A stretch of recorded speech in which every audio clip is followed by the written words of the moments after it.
Hey guys, it's Casual Friday, and that means it's me, Nancy Matz Friday. And our topic today is, do you believe in UFOs? We'll be right back.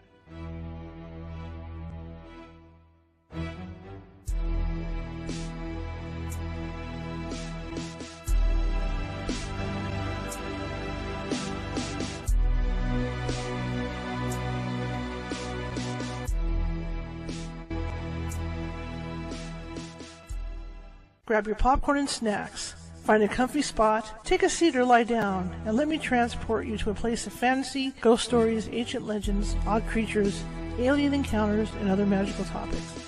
You may even decide to join the conversation.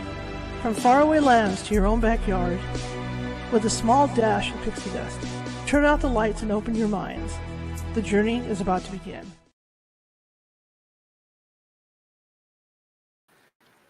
Happy Friday, everybody! The first weekend of summer. Look at that. It's a long, for people in the United States, it's a long weekend. It's Memorial Day weekend, which means that nobody has to go back to work till Tuesday. That's pretty awesome.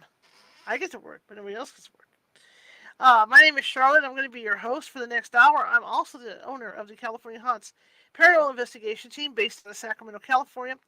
We are 45 strong up and down the state, so that means that we can help you. It might take us a while, but we can get you. You know, California is this huge state, and people have this well, I mean, this is a misnomer.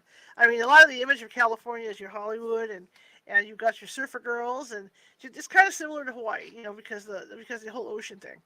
And it is like that, but there's also parts of California that are more inland, and they have, there's high desert, there's farmers. I mean, you name it. We got agriculture. And then there's the Sierra Nevada mountain range, and then whatever that other mountain range is down in Southern California. So we've got a little bit of everything, even up in the NorCal. And so it's really spread out, and that's why it may take us a couple days to get to you. Never more than a couple days, but we will get to you. And in the case that we cannot get to you, we do have mediums on staff who can phone you and talk to you about what may or may not be going on in your place of business or home. And in most cases, they can calm the energy down before we get out there. So, yeah. You can find us anywhere on the web. Just Google California Haunts Paranormal Investigation Team, and we're there. We're there. That being said, I want to thank Pam Nishikawa last night for the donation. Every little bit helps. I got to say, like I said last night, I got to pay the bills, and I've got $125 worth of bills coming up next week, and hopefully I can raise the funds and do what I need to do. Nobody's required or anything like that, but I'm looking into things. I'm looking into sponsorships. And that being said, if any of you out there, especially with the RSS feed, maybe you're local, maybe you're not, maybe you're in Michigan or Utah or wherever, we have a huge coverage across the United States where people are watching the show, which is really exciting, and over in the UK. And so if you know anybody that has a small business that wants to get the word out about their business, I'm looking at putting ads together and sponsorships together, and I will actually, endorse them on the show, endorse their business on the show. So it's a nice opportunity to be seen and be heard, and yeah. So if you know of anybody like that, let me know. I would really appreciate it. Also, I want to get your opinion of the show. My email address, and I'm going to throw it out there, okay? Because I don't want my email blown up, but I'm going to give you my email address. Caesar's Ghost, that's CESAGHOST@yahoo.com. And I want your opinion of the show. Okay, you can tell me anything. You can tell me about you don't like certain types of shows when I do them. Maybe you're not in the opioid epidemic and you don't want to see that stuff. You don't want me to see do straight stuff on the air. Let me know. Let me know what you prefer, because this is all going back to something that happened the past 2 or 3 weeks. And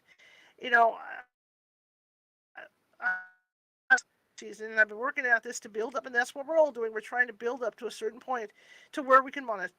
There I went, disappeared, boom, just like that, to where we can monetize, and start earning some income to produce the show and be in it. And unfortunately, I qualified for one of the big, I'm going to say one of the big three, because the big three: Facebook, YouTube, and TikTok.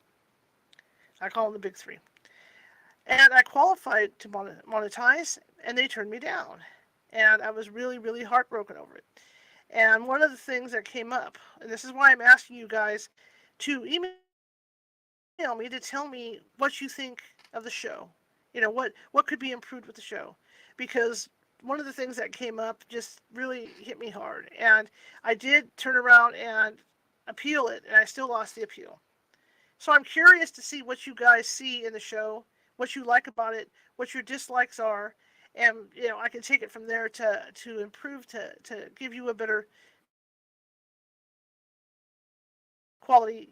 I'm here to help educate you with these guests. I'm here to help educate you with other stuff. And of course, it looks like the internet is doing weird things tonight, because there's probably a heavy day. I don't know what happened out in the world, but there's probably a heavy day of people on the internet. It's Friday night. But I want to know. I would like your input, because I really want to understand, what's going on, and why we were turned down. I tried. I did the appeal. I did what they asked me to do, and then they came up with other stuff. So I'm just like flabbergasted that I didn't get monetized.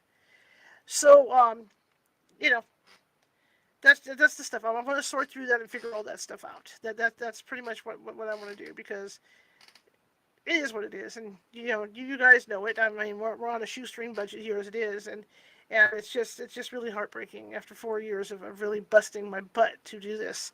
And I thought I had a really good show, good informational show, and then to not get monetized was a real bummer. But anyway, on a happier note, we have some great Nancy Matz is with us. We're going to be talking about belief in UFOs. Monday, our good friend Lynn Monet is going to be with us to talk about her experiences as a house cleanser, and her back experiences with ghosts and demons. She's actually dealt with demons, so she'll be with us. Well, Sunday, of course, is the Werewolf book. It's a great book. It's well written. We started it last week, got through the first chapter, and that was it. So we're going to be continuing with that on Sunday. So be looking out for that. I want to talk about creature features tonight. I know this intro is long. I apologize today. Nancy just is chomping on the bit to get on, and I don't blame her. Creature features, I want to do the watch party thing on Fridays. And the issue with the place I want to do them at is called Cast. It's over on Google. You have to have Google to get in there. And the only issue I have with it is I cannot plan these things ahead of time. I can't set up the movie that I want us to look at, and then send out the links to all you guys, a couple hours ahead of time or whatever to watch them. So I have to set it up like instantly. So the thing I was thinking is that I can do that, like tonight, set up a time once we get done with the show, to set up a time to do this. Say we get off at 8:15, 8:30. Let's go over to Cast. Let's watch this.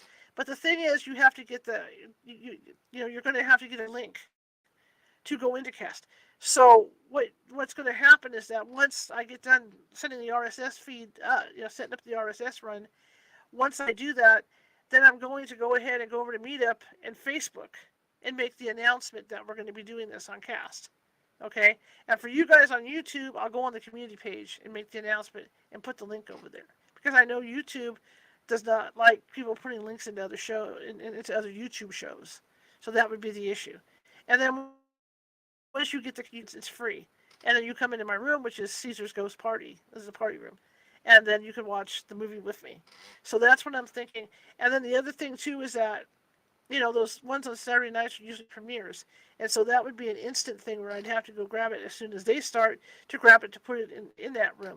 So what I decided to do was they have a lot of videos that they've done. And so I'm going back. Tonight is going to be Target Earth. I'm going back like 8 months of their shows, and we're going to watch Target Earth tonight. So if you guys are interested in that, come on over, and I'll have those links up for you at Facebook and the California Haunts investigation meetup site. Okay. Well, you guys know the drill. I don't think I have to repeat it tonight. If you feel like you want to follow us on Facebook, that's great. If you feel like you want to subscribe and you haven't done so already, feel free to do that. And remember, leave us thumbs up, show us some love, and all that good stuff. Let me bring Nancy out so we can get the show going.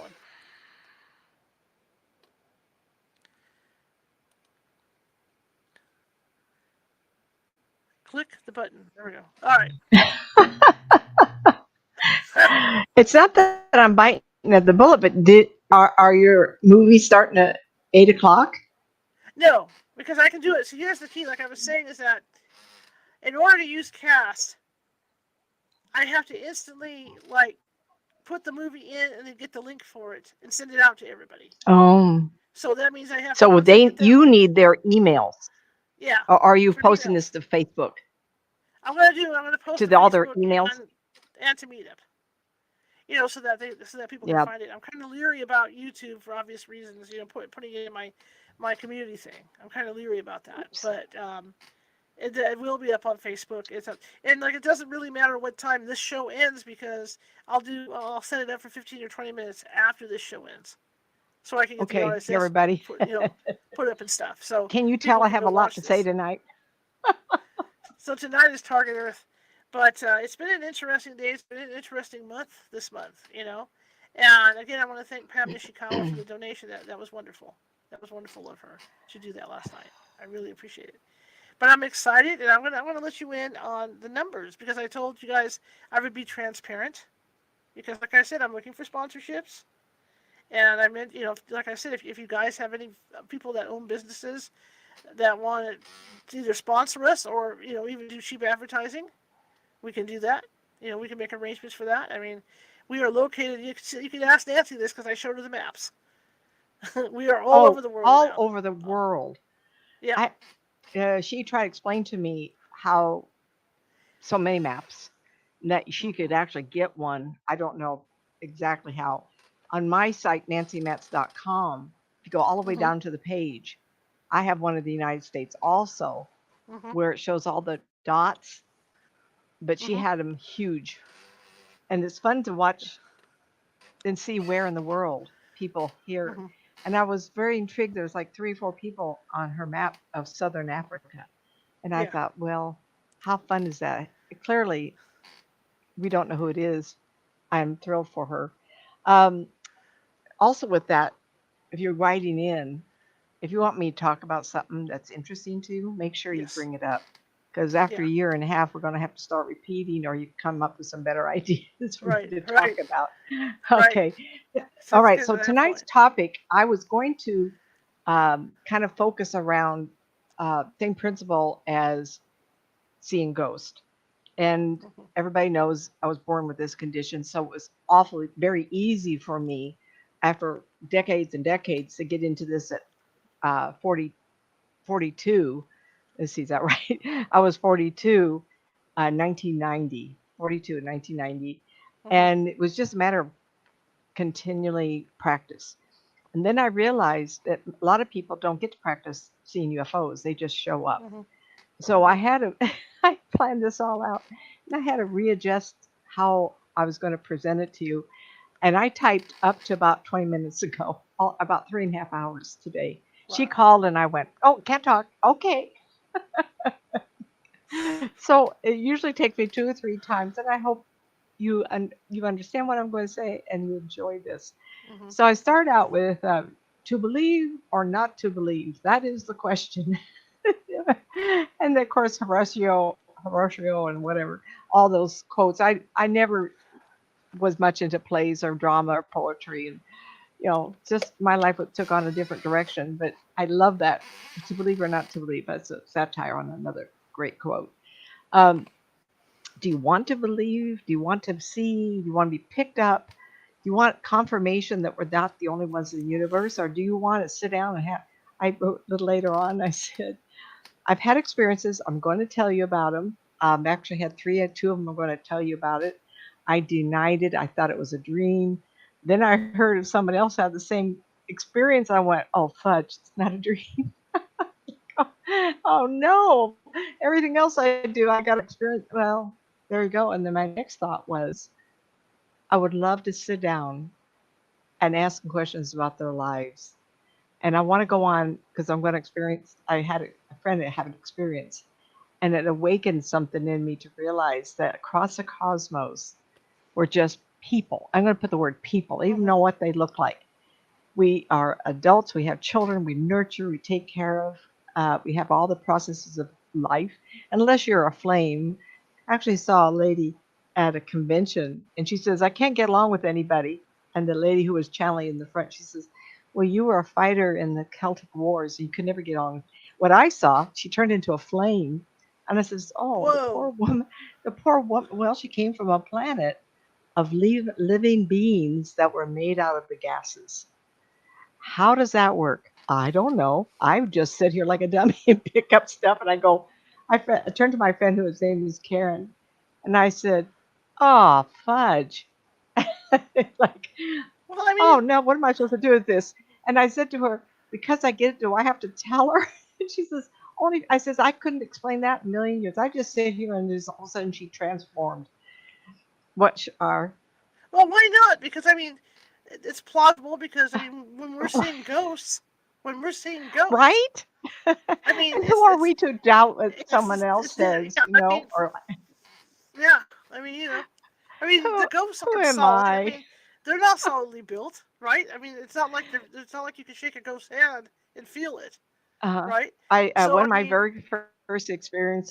I was learning to meditate, which I don't care to do. I don't sit very well and very long. I'm always on a cushion type of thing.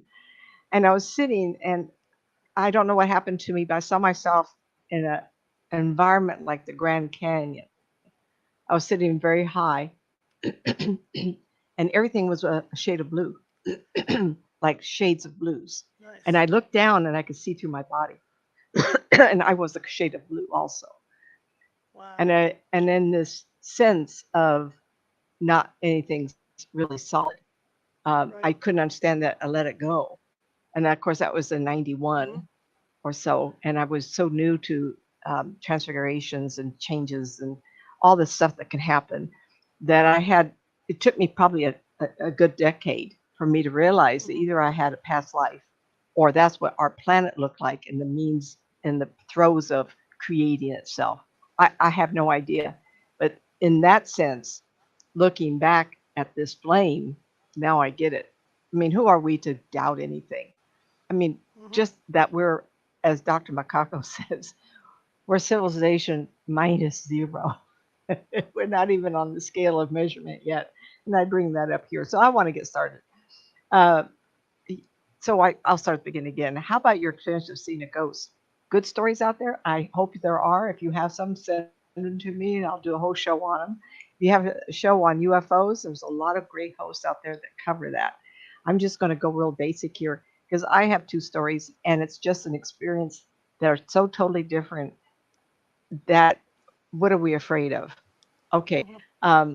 So my husband, um, I married a man that had become a widow and a widower, and he was seeking the truth and wanted to know. They'd only been married a year, and which is disastrous. You know, you Mm-hmm. start dating midlife, and she died. So he was trying to find some truth, and someone directed him to watch me at East West Bookstore, Fair Oaks Boulevard, and Howe Avenue, and I gave him answers, and he offered me golf lessons, and so I married him. The joke in the family: free golf lessons, so she married him. But in reality, he loved this, and so there's a lot of reasons why people connect. We both had horses. We both lived in the country. Both telephone company managers, and Mm-hmm. so that was a lot. Whatever it takes to get. And so it came to this with no belief, and now we've married 21 years, and he not only believes that he sees these ghosts in the house, and the idea of what he went through gave me the emphasis on what and how to present the story, because I believe that if you're never exposed to it, you'll never know. And then as you see Billy Meyer, he was in the country, all of a sudden flying saucers all around him. There's a lot to Billy Meyer's story. I've read up on him quite a bit, and the UFO peoples were declaring that he was a deity, and that he was a reincarnation of somebody very important in life. You can go to that. I don't know that, but some of his photography is fantastic. So out of the blue, he sees UFOs and he takes pictures. And he said in an interview that someone in an interview was talking of him that he always has a sense. And there was a couple of shows on TV of a gentleman in Florida, and he goes down to the coastline and he always knows where to put the camera. So the same principle worked for him as I do with the spirit people. Because if I drop my energy, just bellow it out like a cotton ball. I can feel people around me all the time. In fact, some gentleman, he broke up with me. He was really a nice man. I really was interested in him. He said to me one day, he's very intuitive and so right. And he said, I just can't be around you anymore. What? And he says, because you're never alone. And I went, what are you talking about? He says, there's too many people in the house all the time. I went, oh, okay. Just felt like he didn't have all of me, that too many people were trying to, too many spirit people. And I had a dream one night that spirit kind brought me to a place to meet the people I would talk to. And I was so overwhelmed, I woke up in the middle of the night, whether it was a dream of my anxiety or whatever, but the feel of their energy is the same as those who experience UFOs and control their life force and control the excitement of the UFO experience can then know where to go and look at. And Char and I have talked about getting ghost investigations again. And then I said to her once, I said, you know, what's getting really popular is the UFO phenomena. And I think we ought to do some at Yes. night Yes. UFO, uh, set it up and have people come out and talk about it. And I will spend time doing that. And here in Oroville, sitting on top of a mountain, a hill, big hill, my husband calls me and we go outdoors and there's a UFO going right overhead. I ran in the house, got the phone, and all I got it was trailing off, and then poof, it went. And Larry talked to me. And he says, "You know, Skinwalker Ranch is talking about portals," and he says, "I believe that's what happened." And I went, "Oh my gosh!" But there's nothing here in Orville but Big Lake, so I think, well, it's pretty safe for them to travel from wherever, and then use East Orville as an exit point. I don't know. And I'm going to encourage you to get some pencil and paper. I know if you're driving or if you're doing a walk, you can always go back and listen to the end of this. I'm going to give you a lot of names, and hopefully you can do some research. I do believe that the more exposure you have, thinking about it, dealing with it, the more likely you are in tune to it. And those of the UFO community, those aliens, if they see you're interested, maybe you'll have an experience.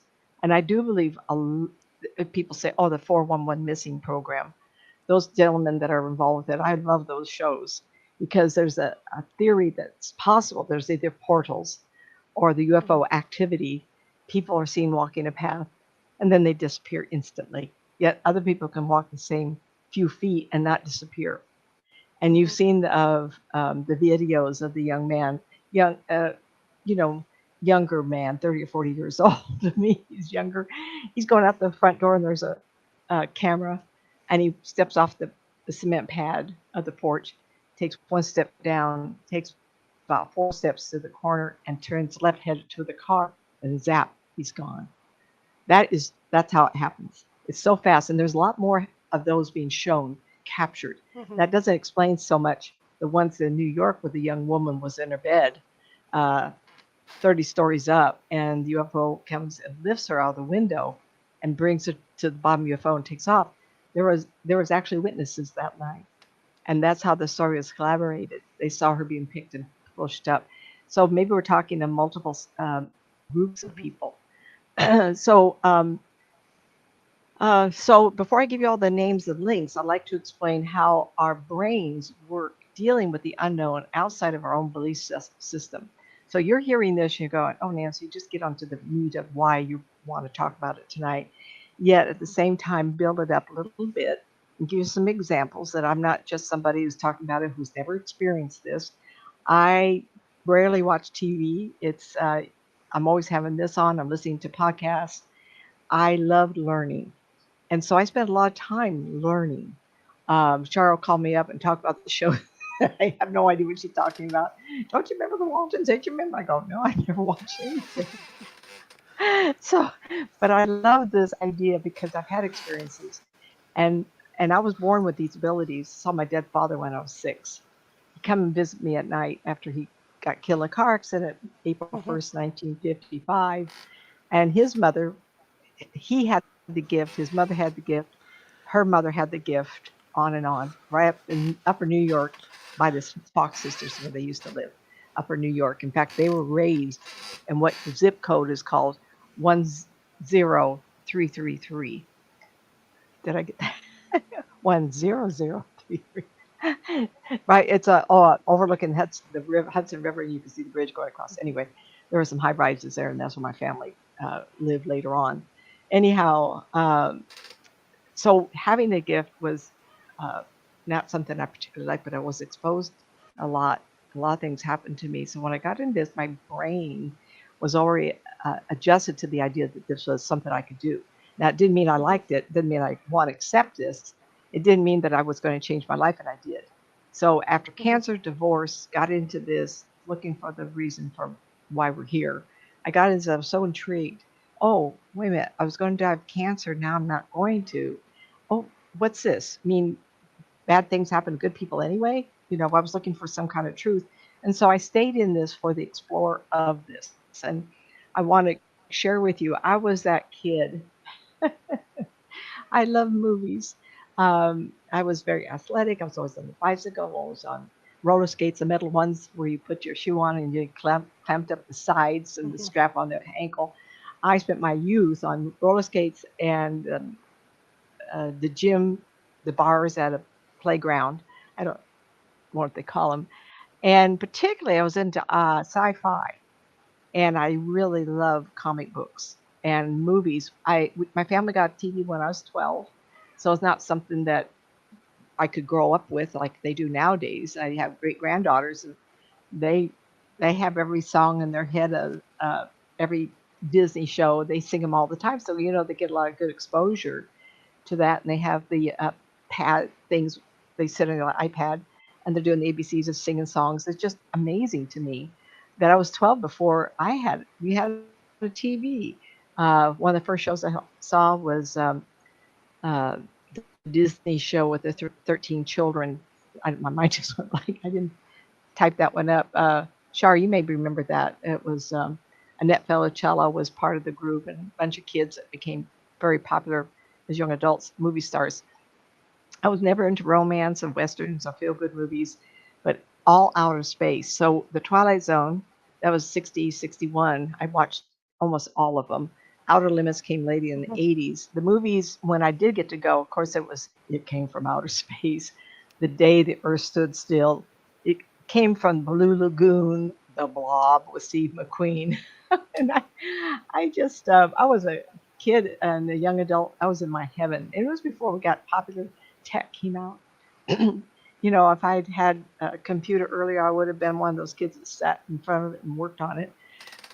When the computers came out with the telephone company, WordStar was our coding 350 commands, and I was in engineering. I was staffed to the engineers at that time, and we typed up the first commands, the first programs, and I sat there typed up 3,000 lines of text. I mean, it was amazing, Oh and it my stirred me God, on yeah. more.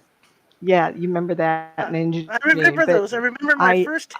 I had a Tandy computer. My dad had got me from Radio Shack, hmm and that's what yeah, people don't realize is there was no software back then, so you had to go through and follow a book and type all that stuff in. And if you make one little yeah. mistake, you have to start over. Well, that's the thing about me. I, I was very good at that. I was Hmm. very good at typing without eye-hand coordination. Who knew, right? Um, so when I so anyway, the interest in tech comes later with this also. So I was when I got into this in 40 when I was 42, it was 1990, May 1990. Yes, I just had an anniversary, 33 years. So it's crazy to think how time goes. Um, Getting into this to prove to myself that there was more to for us, and that I was had stage 3.5. It was very dangerous.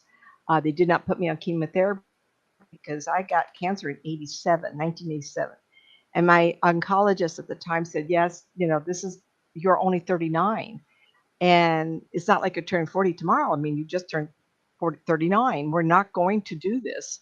We'll just watch you every 6 months for 15 years.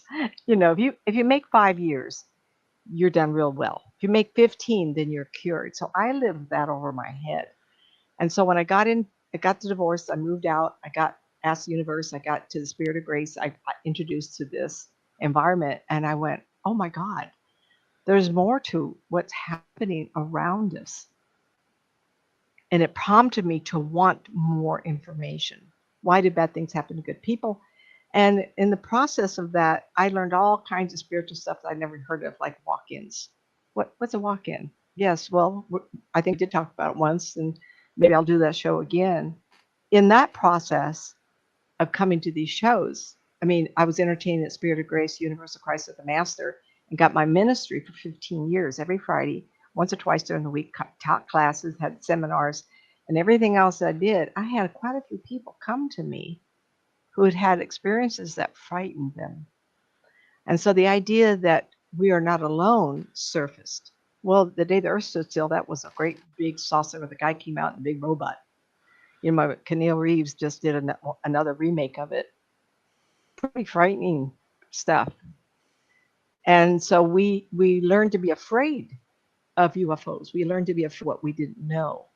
And I was smack in the middle of an event of an era of spiritual awakening.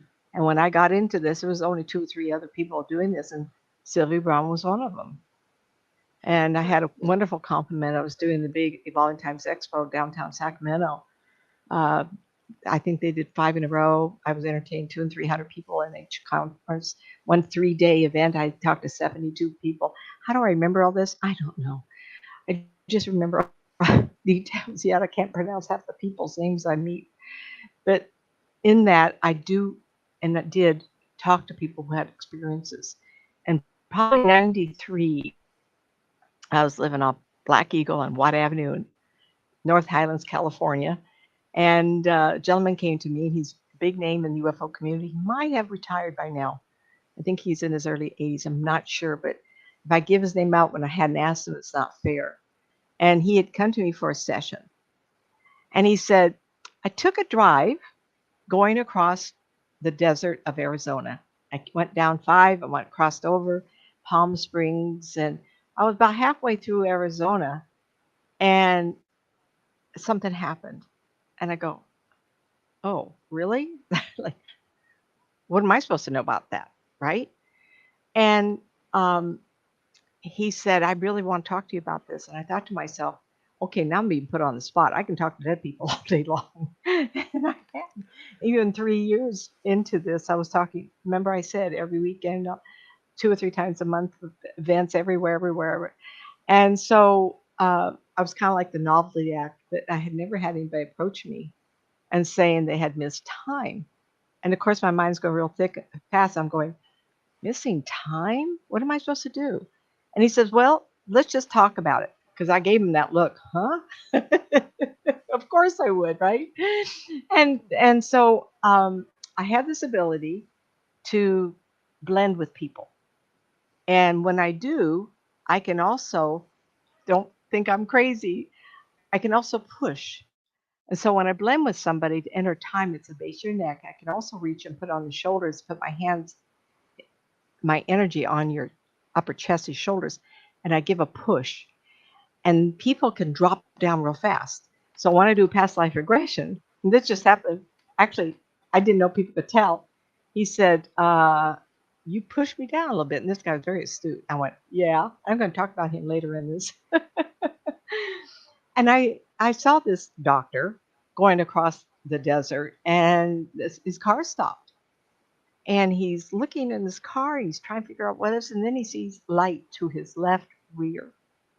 It's almost like I'm remembering, like I said, I just remember things and the details. And so the road had a gully right to the left. So it's not like he pulled up, but the road maybe wasn't in this era, this time frame when he went, wasn't like 4 lanes, it was 2 lane. And so Arizona, believe it or not, has big storms and a lot of rain when it does. So there's a gully. And he remembered thinking to his left rear there was a light. And he said, and I said, well, tell me what's happening. He said, I just think I'm going to stay in the car. He said, nobody should be out here. And he's probably right. Now, this guy's 6 foot something. He's not a wimpy looking guy. He's a big man. And I thought to myself, well, that's something I would say. I was a lot thinner than the smaller person I am today. And I thought to myself, oh, excuse me, I wouldn't get out of the car. And then he got frightened. He said, whoever this is coming up to the side of my car. And I, Wow. I don't know what to do because my car's not moving. My car is stopped. And he implied that he tried to start it and the battery was dead. And I felt a tension. And so in my mind, I went over to his shoulders and I pushed again. And I gave him the thought to be amused, to have the curiosity of who it could be, that you're not in danger. You're telling me Mhm. about it today. Clearly, they don't kill you. I made another statement. I made it safer. And I said, anytime you are afraid, just raise your arm and it'll wake you up. The story will stop. I say something like that. Raise your arm and this story you're telling will stop. And so he said, I wonder who it is. I says, good. Who is it? And he said, I don't know. They don't look normal. And he went on to describe what we call the grays. Mhm.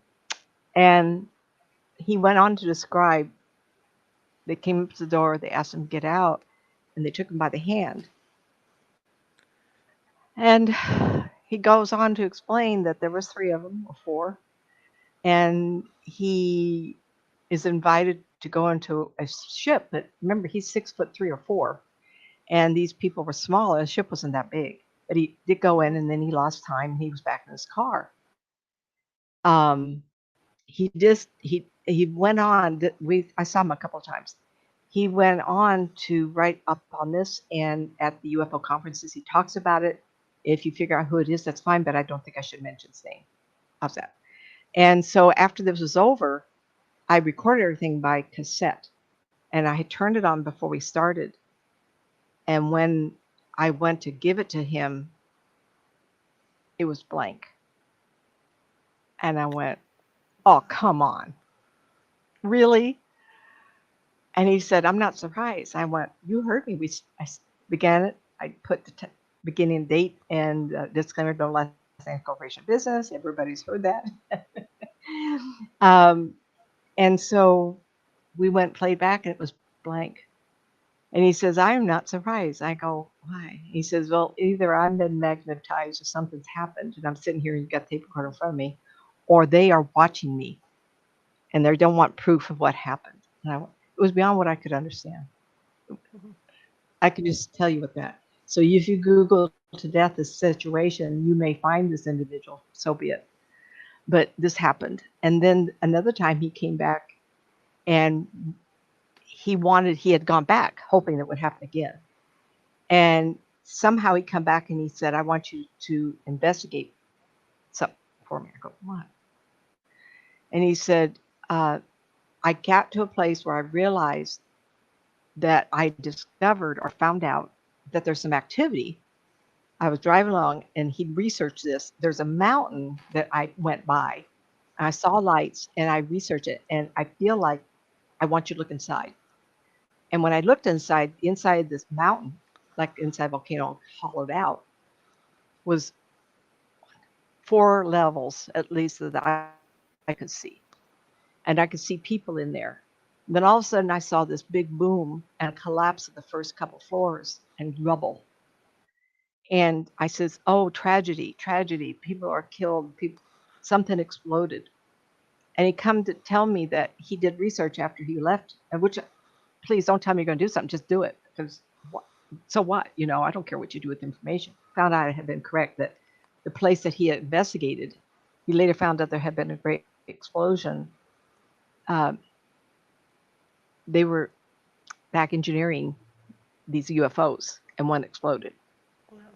and it started a whole new quest for him. What in the fudge are we doing with these crash? And where are they coming from? Are they crashing? We don't know. Are they giving this to us like a trade? By the way, can I have 100 people? I'll give you one of our ships. What is going on? And I have a lot of respect. Please, why not? I believe in the SETI program. I believe in the wow factor. I believe in Jodie Foster and that movie Contact. I loved it. I loved it. Must have seen it 10 times. But yet things are happening. And I have really good people talking to me about it. the other experience that was in the early 90s was about a young woman who said that, um, I'm not going to give her name either. If you hear this, give me a call back. She says, I'm in contact with an alien.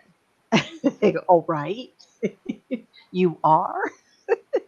Why not? Who am I to say no? Right?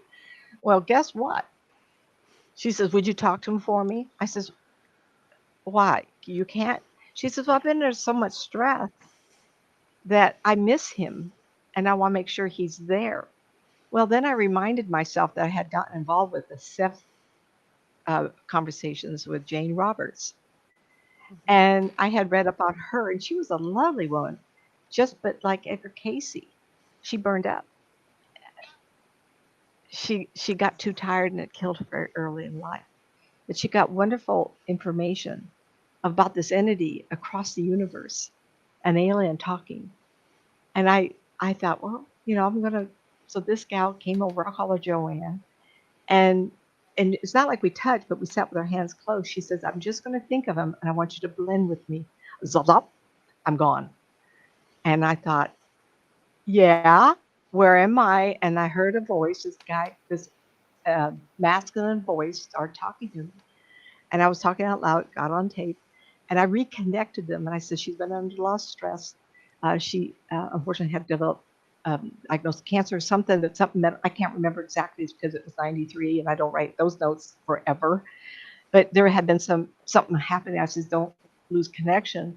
He liked me. I don't have time in life. I didn't want to continue. I had other things on my plate. I wanted to do this. I said, she likes you. She misses you. And we finished up. I don't remember every card. Finished up, and I think I sat in a stupor for a couple of days because it was something I didn't believe in. I mean, I'm okay with channeling because clearly I'm doing that. Somehow I'm taking information in and giving it, but this was somewhere else, and it pulled me. It was like in my mind, I felt like I got a sucking motion in my brain, and it just pulled me right through a funnel. It was very odd. That happened one other time. Um, Two sisters, Kathleen. I don't think it was her house. I think it was her sister's house, and her name just. Uh, anyway, I was invited to a house, and about 15, 20 people showed up. I used to do a lot of home entertaining, and one of the gentlemen in the group. It's been 30 years since this. 30 years, and they said, "What happens in 50 years?" Still. And I saw that. I know. I have two of them like that, noisy. Um, 30 years, 50 years. And I saw what I would call, remember this TV show, The Time Tunnel? And it Mhm. was a circular thing, and these two men would walk into it and disappear in a tunnel. That's what it felt like. And I felt myself being pulled up, and if I allowed it, it felt like I'd be pulled out of my body. It scared me. Before I did, it seemed like I was looking through it and could see the United States. And that's Mhm. when I said things like, people on the East Coast and people on the West Coast are all going to move in. I see a lot of water in some peripheral coastlines like Florida. I see the White House being relocated 50 years. I see a stocky, younger looking man, 45, 55, that age group, because his hair is all dark. Look black, like a Hispanic or Italian, Japanese, that blackness. And he's a husky, thicker bodied man. And that was 50 years out. He's going to be in the new location of the White House. And all I could say was it would move west. And I took it to be because of the climate change, that the waters would come in. Now, if you say, well, Nancy, the White House isn't close to the waters, but yet, what about the infrastructure under the ground? So you have to think about everything.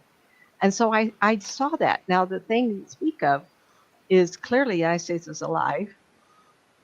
That was 50 years from then. So that we have another 20 years before water does damage, but we have a lot of time to evolve to that. And there's a few other things I saw to that. But at the same time, I felt that funnel that pulled me up out of the body kind of a feel. So there's that phenomena.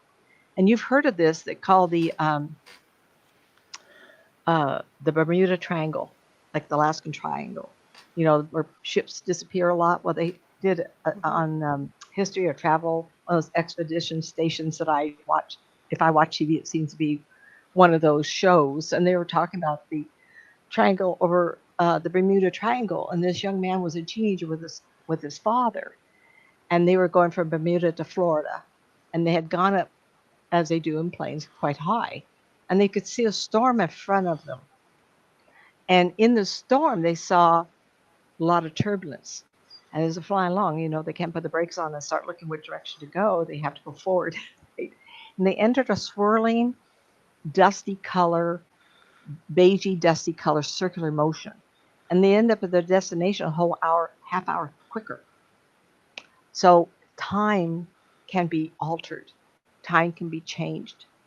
And so I've never forgot that the universe has these ways of not only travel with my mind, but travel with metal, with any kind of thing that can happen. And that makes me think the UFO peoples. I call them peoples because they are peoples like us. They just look different, right? Cat here. And so if I can bend time by talking to people around the world instantaneously, I have some clients pretty consistent in other parts of the world. I don't want to embarrass them. My favorite, my really, oh, I'm going to get in trouble here. Uh, Clients in Italy, I talk to them a lot.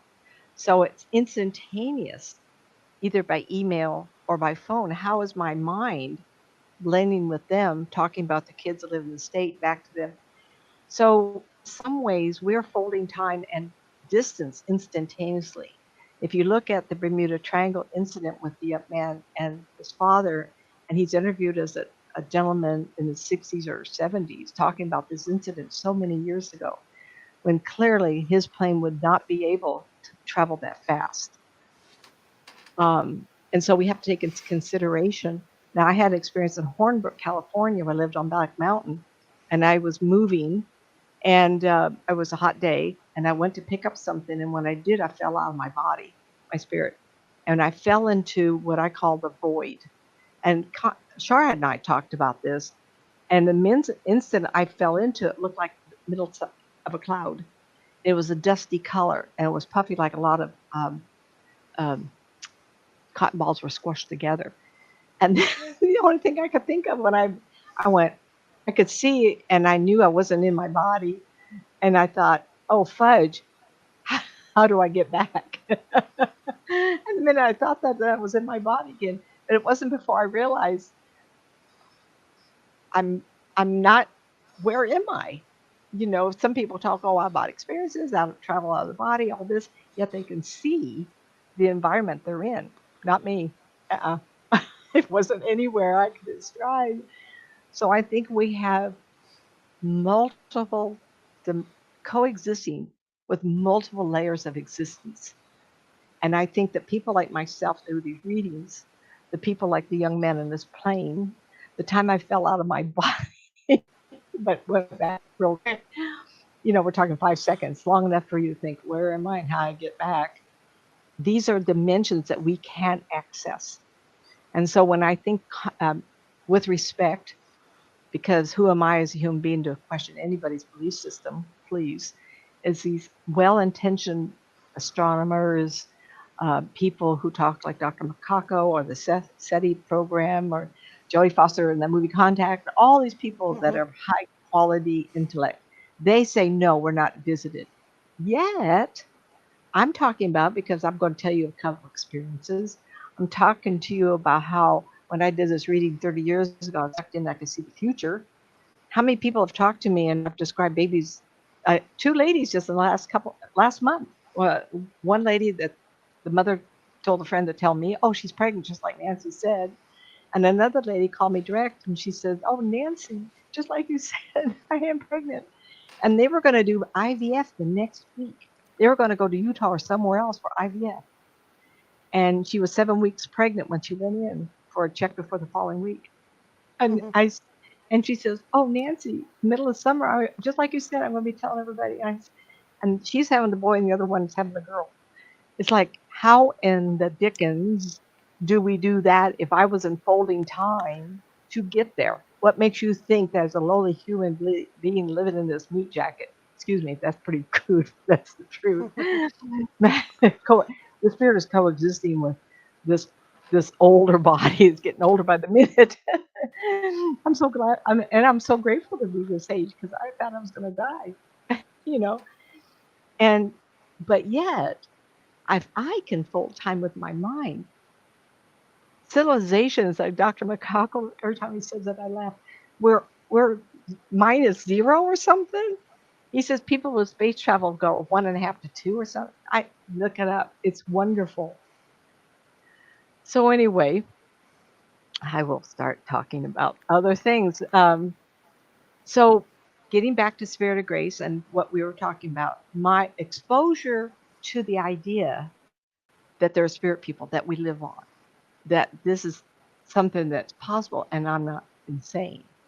Because there's too many times and too many people. I have people writing me testimonials right now, and I'm going to collaborate and put in a book with all the others I have at nancymatzpsychic.com. Look up testimonials.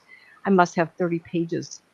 Before we got internet and email, a lot of people wrote in those years. So when you start thinking about things over and over and over, your brain allows that to be okay. So if there's some of you who are listening, oh, I don't want to believe in that. I believe in the scientists. I believe in this and that. Well, excuse me. I have no problem with you believing that. Absolutely none. How do you explain me? How can I do this, especially over the phone? And I'm not even seeing people. And I've learned to relax and put my feet up and drinking my coffee. Back to, excuse me, here. Oh, tell you. How can I full time and talk to China by email? Really? And describe their cat and describe her father's illnesses. Remember, opinion only, right? Describe the man she's going to marry before he shows up. Unbelievable. Unbelievable. So the idea that possibly we have other civilizations out there that are visiting us already. Absolutely. Skywalker Ranch. How many people are watching that? Oh, my husband, I love it. The scientists are there. And I saw the scientist, a kid, blonde hair guy. Everybody's a kid to me, right? His daughter shows up last week. Oh, I just love that, right? Oh, the child shows up. She's interested too. She's got equipment she's designed. Yay! So they've designed something, created something that helps them identify uh, a portal or some other means of communication. It wasn't quite like a time tunnel type of thing because it had an odd shape to it. But maybe entrance and exit. Maybe it's an hourglass shape, but it should be longer. I don't know how this all works. But I got very excited. We're getting so much exposure. It was probably months back, and I was on our show. I think it was on your show, and I was telling her and you, the audience, that I have been having feelings that we're going to get a lot more visitations, public, Mhm. and everybody says, "Oh, I hope it's on the White House lawn." Well, guess what? It did happen. The early 1950s, Eisenhower, and there's some interesting stories. Look up Eisenhower UFO. They claim that maybe he made some sort of agreement with them. Maybe don't blow us up, we'll give you people, or back engineer if you give us people or animals. How many animals are disappearing? How many animals are getting their heart and everything else, lips and eyes and ears taken off and body parts? Who do you think is doing that? Oh, maybe it's military. We're trying out laser. Really? Since the 40s? I don't think so. Some of this was going on long before you and I were, before I was born. So, no, I'm not that old, but I was born in the 40s. So, some of this stuff has been going on for generations long before you and I thought it was important to think about it.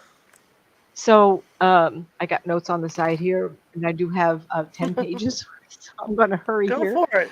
Oh, Go for it. We're all friends here. Whoop! It's Friday.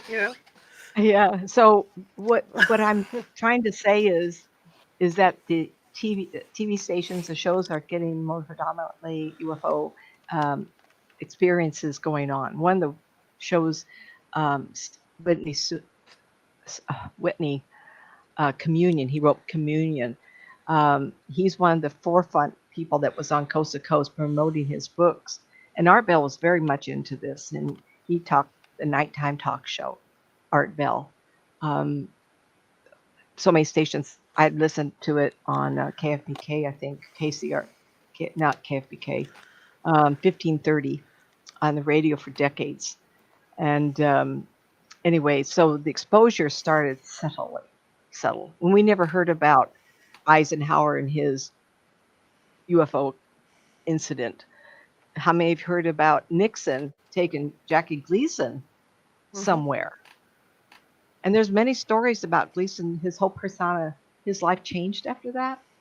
And there was an interview with his wife. You can look these all up. His wife, and I think it was, I don't think it's recent. I'm sure she's passed away. Like, like his religious status changed. He might have gone to church, but he was never the same.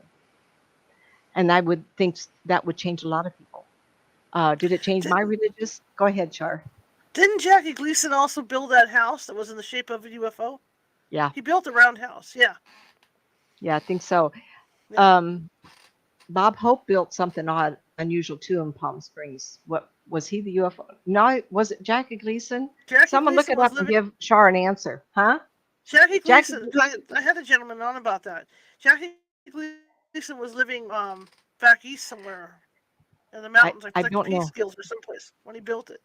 But I know Bob Did Hope he? had a Okay. weird one too. Yeah. But yeah, Hmm. Jackie Gleason did build one. Yeah, and I think it was based on knowledge, and they, well, on knowledge that we're not privy to know. And of Hmm. course, the Japanese peoples are very much into UFOs, and they have got temples and all kinds of from hundreds of years ago. They've had a lot of UFO experiences going back 400 or 500 years. The girl in the boat. Look up the story of Japanese mythology. Hmm. The girl in the boat. Oh, they found this round shaped floating thing, and out popped a woman with long hair, and they let her get ashore, and she wasn't of them. And Hmm. she talked to them, and they have drawings and wonderful stories. And she come from somewhere else, and I don't remember if she had gotten the boat and left, but she was clearly an alien. So we have stories, and that's 400 or 500 years ago. How do you explain that? And from around the world, all the cave drawings that, of peoples and rounder heads and the Mesopotamian Greek cultures, Malta, all those. Well, even the Long early they'll jump on drawings. here Yeah, of even the rounder early. head beings, Yes, yes. and Even the then the early drawings of the Mesopotamias, saints. yes, Even and the the early hand drawings of the first. saints with that halo thing. It's like a helmet. Yeah.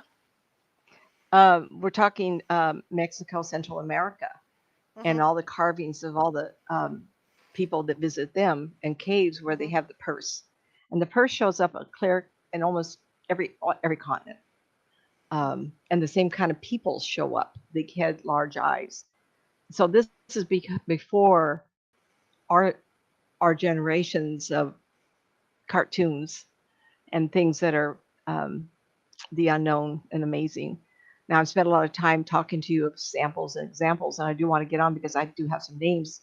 And it's not because, oh, this is the latest topic to talk about and get all excited. Skywalker ranches and all the UFO shows on every station possible on TV, the YouTube. Um, Expedition Unknown is recently uh, Expedition Unknown, Expedition X, I think it is, where the couple goes out and they were going to do UFO hotspots. I mean, it's the latest one besides Bigfoot becoming very, very popular to talk about because I think, as I said to Sharp months back on another show, I'm getting a hit that we're going to have a lot more exposure and they will be showing up. And one of the Mhm. videos, and I had a really hard time trying to figure out, I might have got it, where to find it. It's a desert area and UFO lands and three aliens get out and walk around. And then it takes off. Remember, I said the young man that gets off the porch and he's head to his car and yep, he's gone. Well, two of the individuals get into the UFO and take off. The third one walks around a little further around doing something. And all of a sudden, zap, he's gone too. Just like that. Pretty hard to do that. Um, what that'd be fake because there's that people have seen that before in the desert. And the one I remember seeing, not the one that I just saw this day in Mexico, in the desert areas of Mexico, but I saw that in what we call the Iran area, northern Hmm. Africa. And the ship landed, and you can hear the kids screaming and yelling, "Look at this! Look at this!" Of course, I didn't understand what they're saying, but the caption said, "What is that? What is that?" And this UFO landed, big saucer. People came out and did the same thing. What are these? I'm hearing yelling in the background. Sorry, everybody.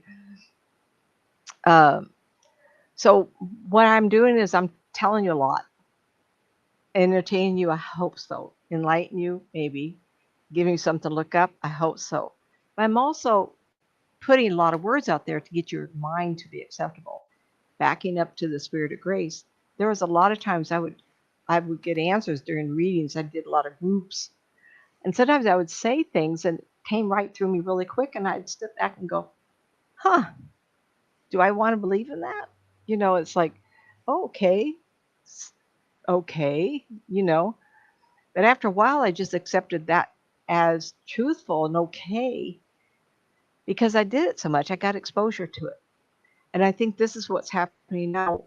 Our communities are giving us newspapers, TV, radio, and the internet is so amazing. Anything that's and the TV shows, we're getting a lot of How about Las Vegas? They just had a salsa land, and some families, three families, one that landed in the backyard, and two on the street took pictures or knew about this landing, and the police people looking into it, they saw this blue orb fall into the ground, and the fellow that's interviewing the family says, I can't just claim this because one of my patrol peoples saw it fall into your backyard, a blue orb. Hmm. So it's getting more and more prevalent that we're doing this, and let alone March 13th of 1997, the Phoenix Lights. There's some really well-intentioned people. Uh, Goldie Hawn's man, what's his name? Kurt Russell. Goldie Kurt Russell was flying in the air that night, and he got it real up and close personal with it. So can you imagine? Not somebody, coast to coast, Art Bell, they always have people on that written books and have PhDs behind their names. So if I'd been up in that plane, they go, oh, it's just Nancy. But you get a personality up in an airplane, they're Hmm. going to listen to the person because he seems to be reputable, you know. But there's some really well-intentioned people who stepped out of their comfort zone, gave up a medical practice, a few people have very high-profile lives to pursue this. And one of them was a woman and her husband, and she was a doctor. I can't remember what the husband does. But they were on their balcony up on the side of a hill, mountain, and they saw this happening. How dare someone think it's flares? Because it showed Hmm. up half a dozen times. It wasn't just that night. That night, a lot of people saw the lights and watched it. But it also went over a lot of communities during the day. And Hmm. so, one interview I saw of a family went outside, and I guess a kid got excited or something, and it was low. It was so big it blocked out the sun. Everything went dark, and they saw it come across the sky. This is '97. I don't think that we had stealth planes at that time. Hmm. That's 30 years, long time ago, 30 years now. Unless we back engineered, and it's been that way for that long, I think we would have been. I I think it would have been found. This was huge, and the Hmm. visual that they were trying to explain to us, I got and I saw this. I went, everybody Google Phoenix Light, multiple sightings, family in the desert. Anyway, so I go on here and I covered a little of this, but what I was trying to say is get your mind used to it, used to the idea. And then I would say to you, think about what you would do if you saw one. Hmm. And it's like camping, and I'm a camping buff. I love it. Um, what if I saw a snake? Would I scream and yell and run around? I would probably not. But a lot of people would. I just go, oh, hi, okay, just step on a box and let it go by, right? But Mhm. then what if somebody who works in the field comes out, a trooper of some sort, and he says, you know what, that was a garden snake. You got excited. Oh, that's what it looks like? The next time you see it, go, I know what that is. It's a garden snake. That's not Mhm. something I should be scared of, right? Get to the place where you accept the idea that if they were dangerous to us, we would already be gone. We wouldn't even be here. Remember, we're -0 civilization. We haven't even reached, we're not even living on the moon yet. We're no threat to them. Yeah, I know that people have disappeared. I can't answer that. Don't write me and say, by the way, my husband's been gone for 30 years. What are you talking about? Well, I'm a lonely human being living in my flesh, and I know nothing other than I think there's a lot more to the universe than we can see because I live half my time there, right? And our brains limit us. And my friend that came had those regressions to remember his mind, or they create a block. Well, how about Betty and Barney Hill? I love them. I love reading up on it. And her niece now, I don't know if she established MUFON, but she was certainly one of the big organizers and in charge for a long time. Petite little blonde. Betty and Barney Hill had experience, and they got hypnotized. And I've seen the interviews, I've seen the books. I actually have a VA, um, the old VHS tapes of the interview of them going way back, of them being hypnotized so they can remember. Just like my friend, he couldn't remember, and I had to help him. So the blocks were removed, and these people, independently of each other, came up with the same general story. Hers was more interesting in that uh, they found some kind of UFO peoples and her had conversations.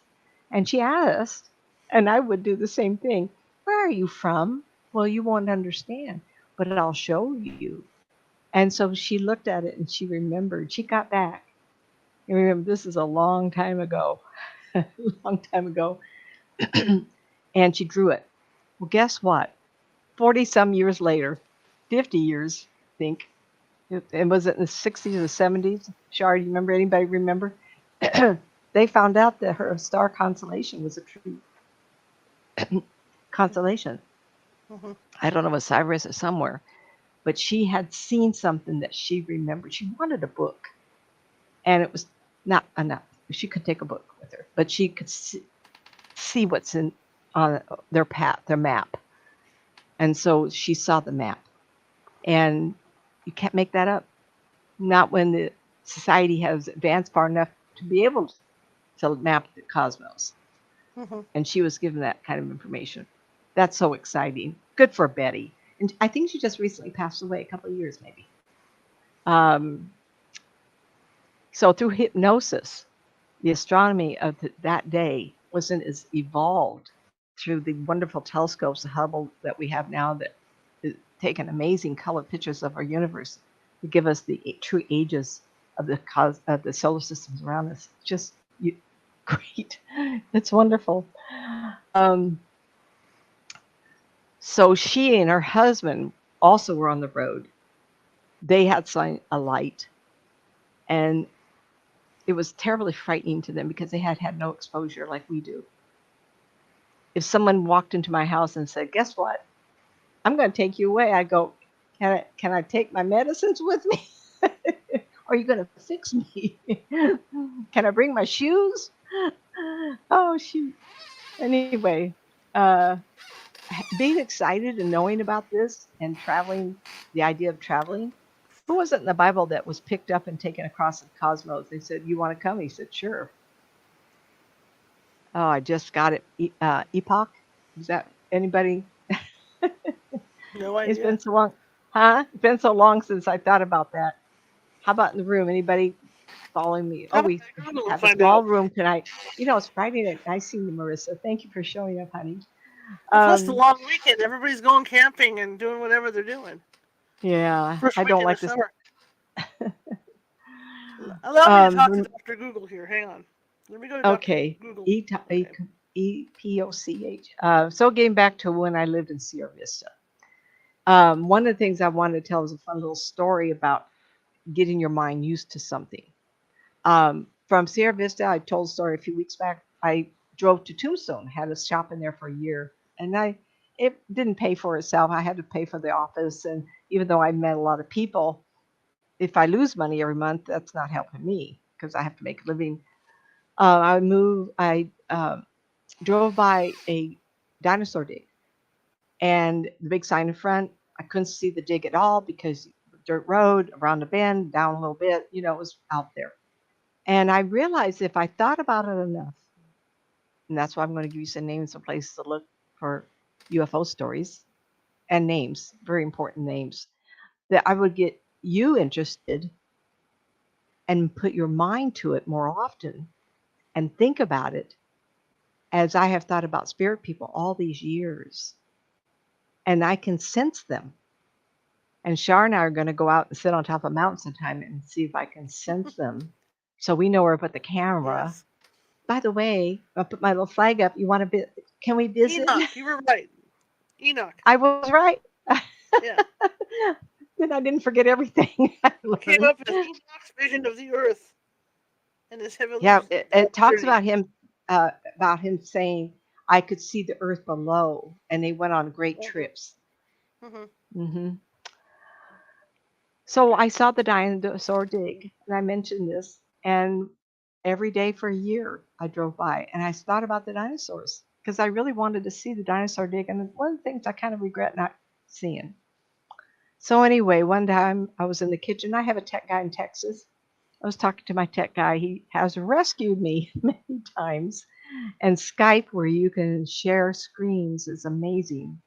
You don't have to have your tech guy Mm-hmm. come over. You can have it done like that. So anyway, I was talking to my tech guy, and my husband's clear across the house. It was kind of one of those big open ones. And all of a sudden, remember I've been thinking about dinosaurs, right?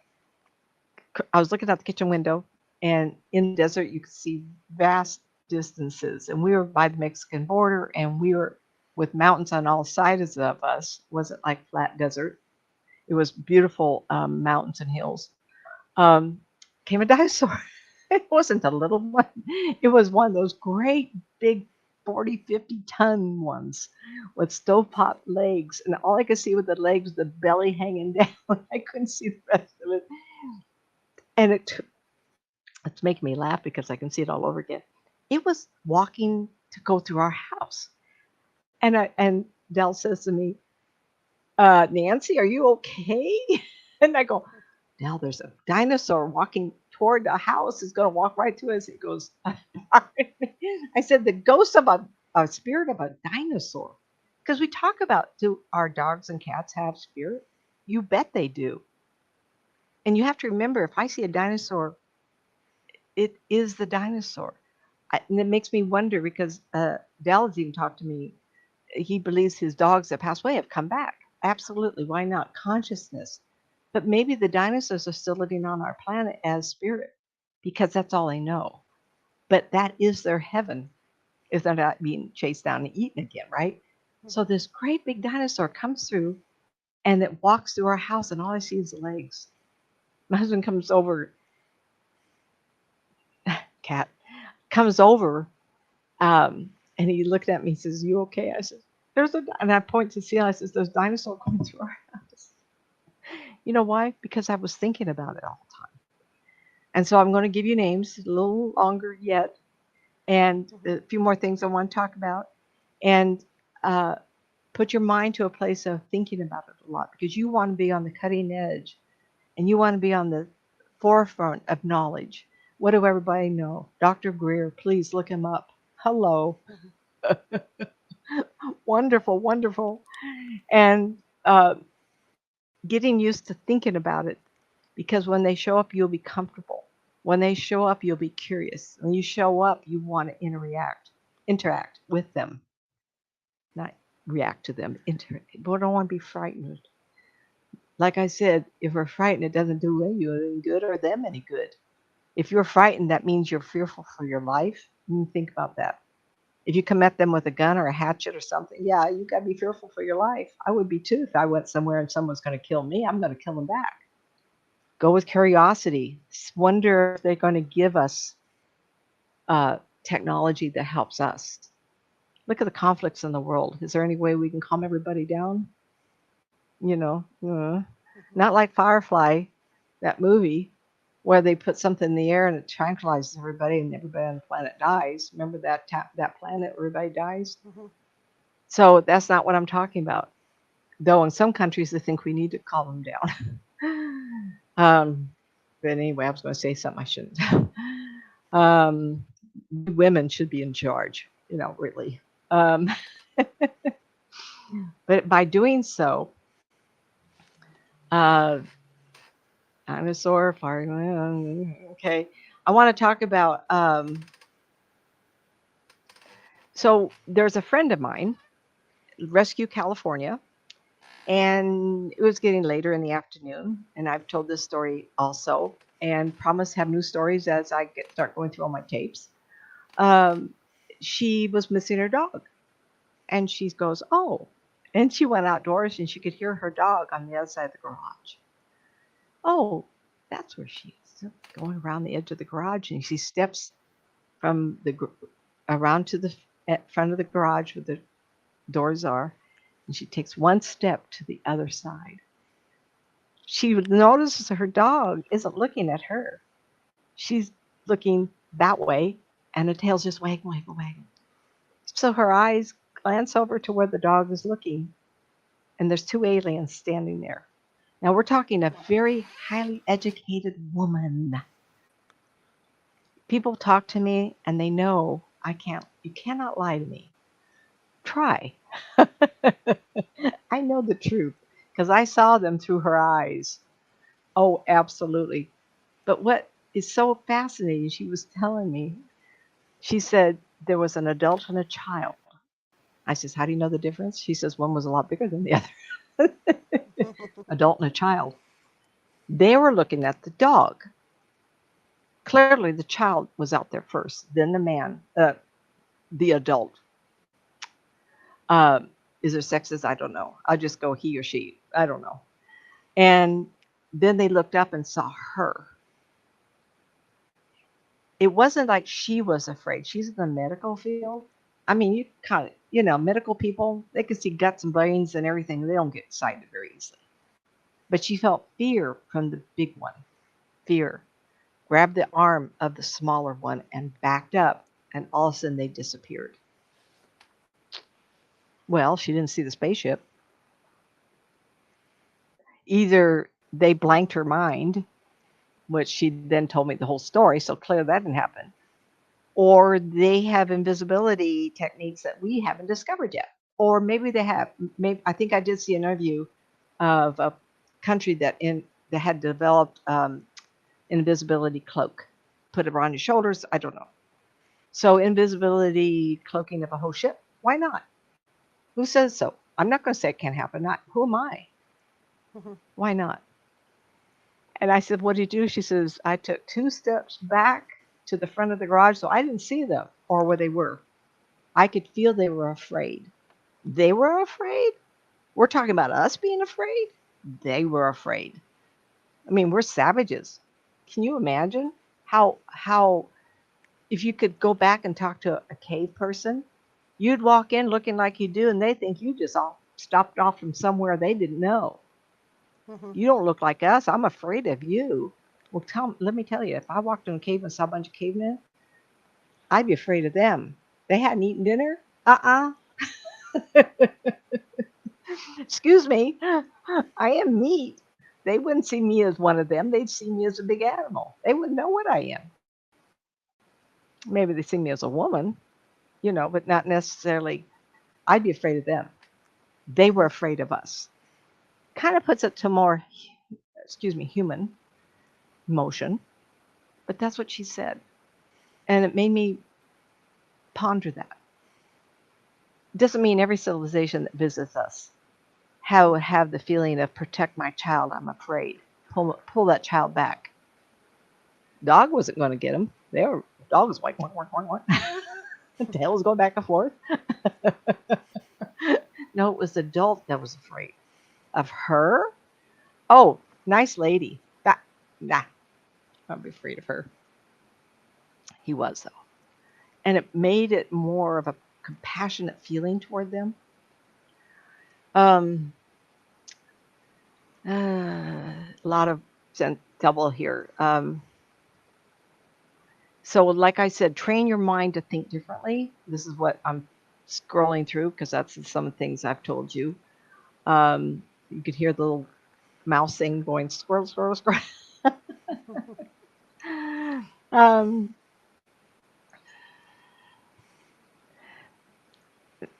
Perhaps across the cosmos, we are people with lives and families and the struggles of a too curious child to look after. That's how I finished this one segment because these were people looking different, but people with a family. And we thought at one time we've heard that these grays are artificial. I can't address that because through her eyes I saw silver outfit and they were thin. Yet the scientists think as time goes on, we will discover the best traveling, maybe through um, half android kind of thing, or maybe we shrivel up because of the weight and possibly like as I am today, I need a certain amount of nourishment. If you're slim, uh, 4'7" and very tiny, for the shorter people, little people of America and the world, maybe you're the best pilots of all. You fit in smaller Mm-hmm. ships, need smaller amounts of food. Why not? You know, um, get used to the idea and be amused and curious of them also, like they are of us. I'd love to sit down with a fresh cup of coffee. You know how coffee. By the way, I drink half and half decaf, half regular, my cream and sugar. And that's my only indulgence, everybody. Fresh cup of coffee with an entire afternoon to chat and talk to one of them, hear of their world, space travel, and the belief in, and I'd be curious to know whether the belief in the divine, though it Mm-hmm. made Jackie Gleason, um, he changed. Maybe his idea of the divine was changed forever. I'm not sure how to go there because spirit people tell me there is a divine that governs everything Mm-hmm. and every planet, every civilization, everything, and that we're all connected everywhere. It's hard to believe it, but when you look at the threading of the universe, the cosmos, we're all connected by a river of light. Every every one of them. So I believe that we are kind of like in a body of space and time. The veins of our or the nerves of our body is like the webbing that connects all these universes in our all the solar systems in our universe. Universe is the big one. Restaurant at the end of the universe. I'd like to travel and visit there. You betcha. I'd like to see what they're serving for lunch. It's my big meal of the day. Dr. Makako talks about the development of civilizations and the rating of such. Many times I've seen him talk about it. I've got some of his books, and he talks about we are so low on the totem pole, we're not even out of the caveman mentality as far as other civilizations are concerned. Of course, if you talk about the ancient civilizations on our planet and how they talk about the giants that came here and taught us this and that, maybe they're trying to upgrade us. One theory came out that we were slaved and that they kind of twerked us a little bit to help us dig out the gold. Who am I to say that didn't happen? Or Mm-hmm. maybe the other theory is that they bred us, developed us to be the warriors for the armies of this cosmos. We're very warring, and I've heard commentaries that how do we get that out of our system so we be peaceful enough to be able to travel the cosmos. You know what it'd be like to be, and there's been shows. You want to be on a spaceship for a year, 2 or 3 men in there? Mm-hmm. That wouldn't work. Mm-mm. They better get along with each other, but human nature is difficult. And so gotta we gotta be more peaceful, and we gotta understand and be able to deal with things like that. So Dr. McCalco did speak of that. We're such a warring group of people, we're so primitive that it is and could be a problem. Mm-hmm. Uh, so we are the most primitive of societies, he believes. Um, so I had a friend talk to me. I was talking to somebody about the show tonight. This is earlier, and she really wanted me to talk about my experiences.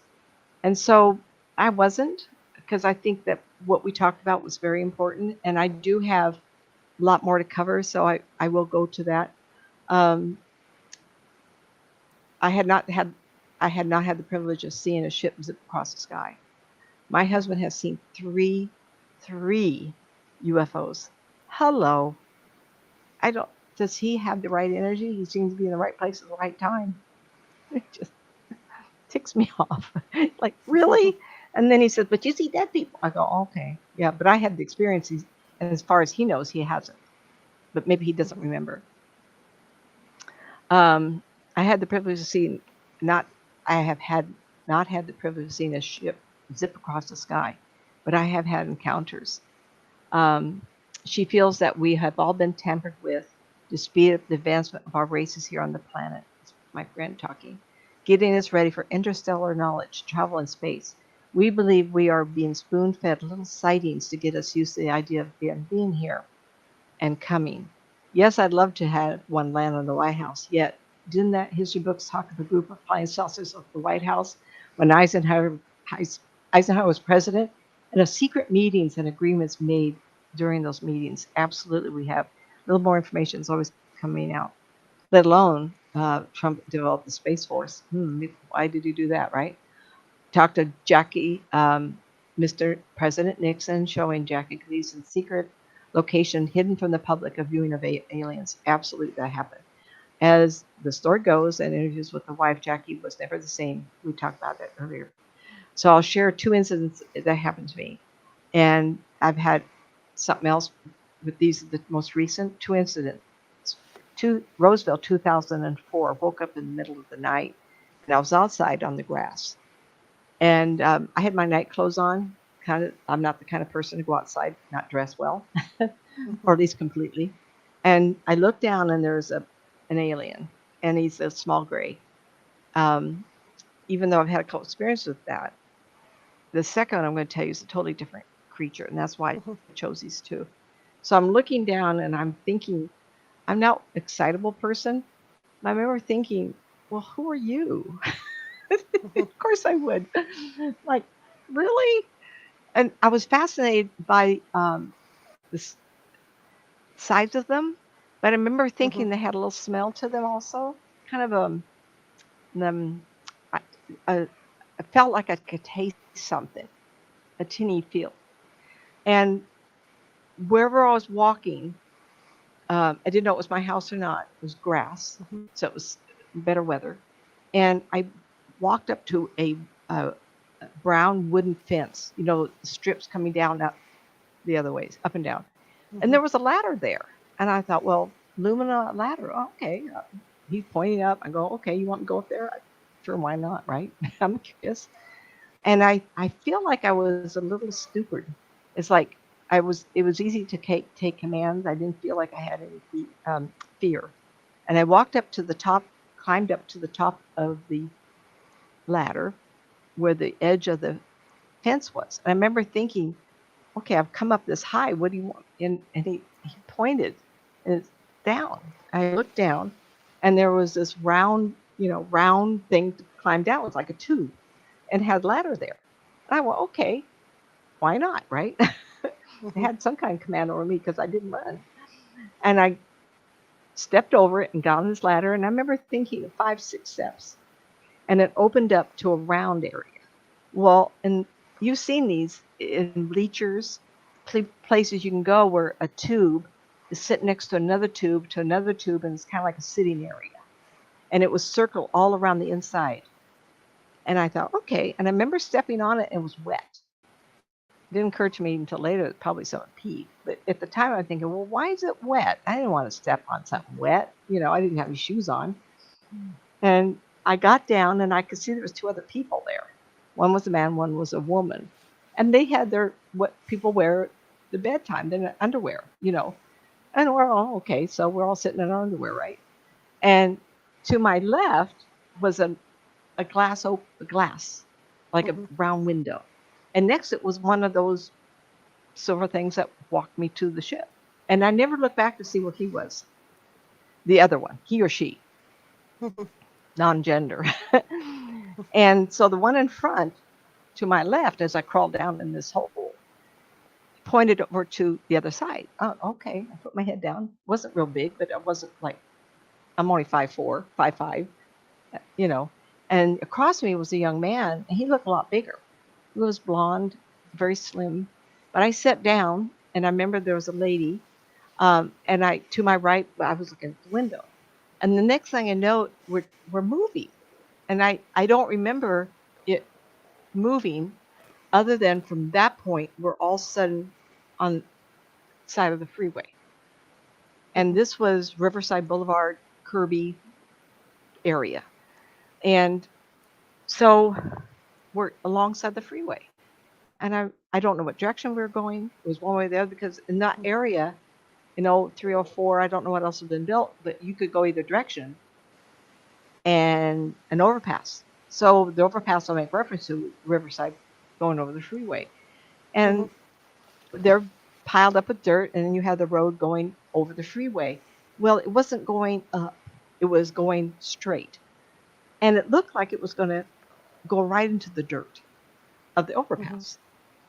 Well, I got real excited about that. I said, "You can't go, you're going to hit it." And the guy behind me, the one that walked me, he says, "Quiet her down. The impression was, quiet that one down." I didn't even have a gender, that one. Next thing I know, it was morning. So I got real upset thinking we were going to crash. In reality, Mhm. we were going to go right through it. From where we might have been with the ship, how we got next to the freeway was instantaneous. I had no memory thinking of moving or the lifting. I don't have any drawing or feeling of anything. Next Mhm. thing you know, we're going really fast. And I see Riverside Boulevard coming up, and there's no lifting. And we can't do that. I got real excited. Well, how about driving your car as fast as you can toward that? What would Mhm. you do? Well, you get excited if you're the passenger. The driver is going to crash us. And so the next morning, I just woke up the next morning. I call them a dream. I mean, how am I knowing? I just remember that as though it was yesterday, but how do I know it was real? I mean, how do you know? Mhm. I wish the other two people would get a hold of me, but who were they? I would never be able to recognize them. In fact, that's odd because I can see their bodies, but I can't remember the faces very well. I do remember Mhm. the young man being possibly a blonde. Age is, too hard.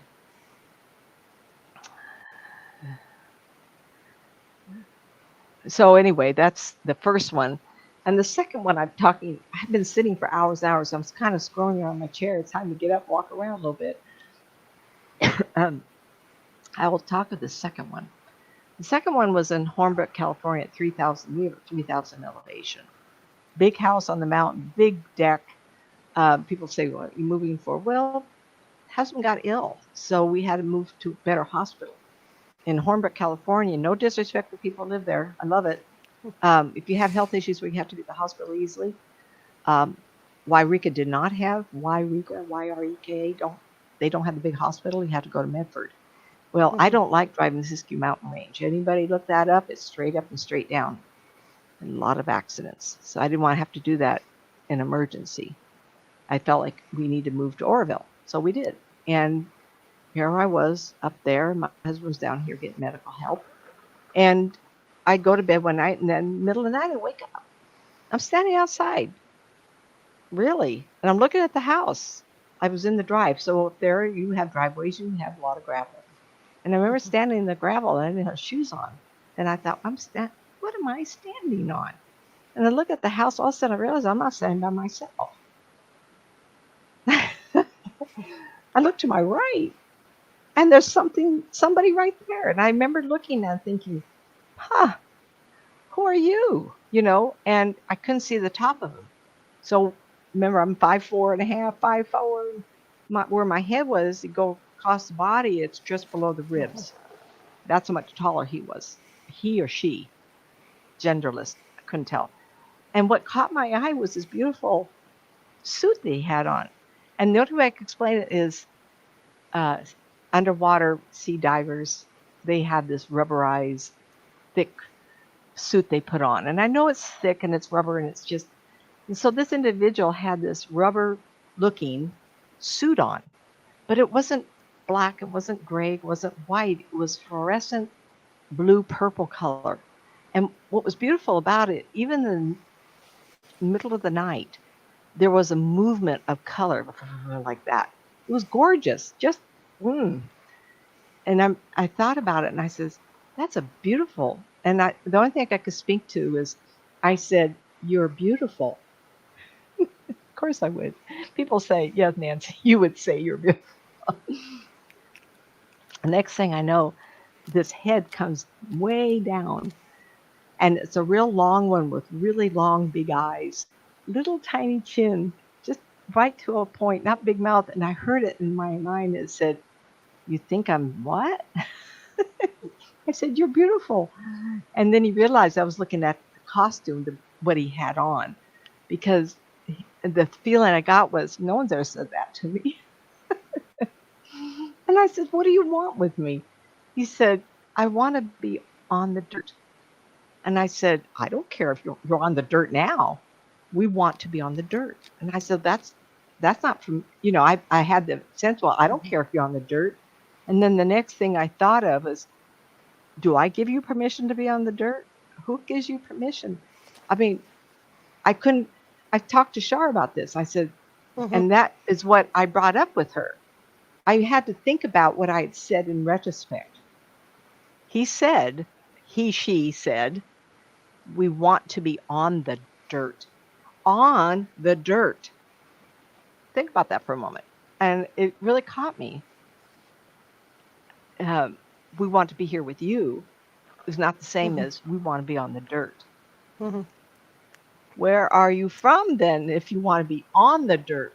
Are you under the dirt? Is what my thoughts were. Not that moment, but later is what I talked to Shar about. Mhm. And so my thinking is, you remember how they've discovered 20 levels? Was it Iran or somebody was opening up? A gentleman was out in his basement. He says, my house is not big enough.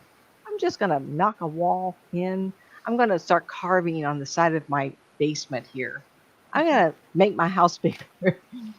He broke a wall 20 stories, 15 stories deep, where you could house 20,000 plus people.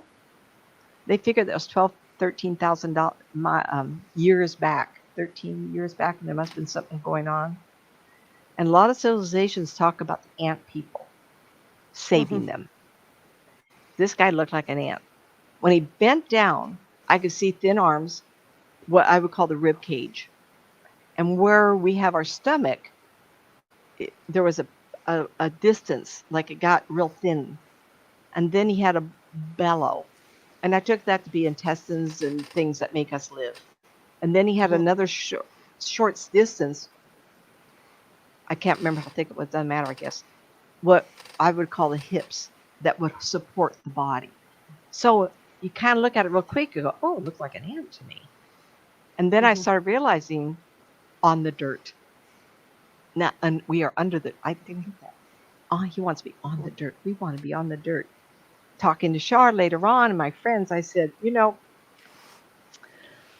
my Indian families come from the East Coast, and we didn't fare so well when the white man showed up. These Ant people have been here a lot longer than our civilization has.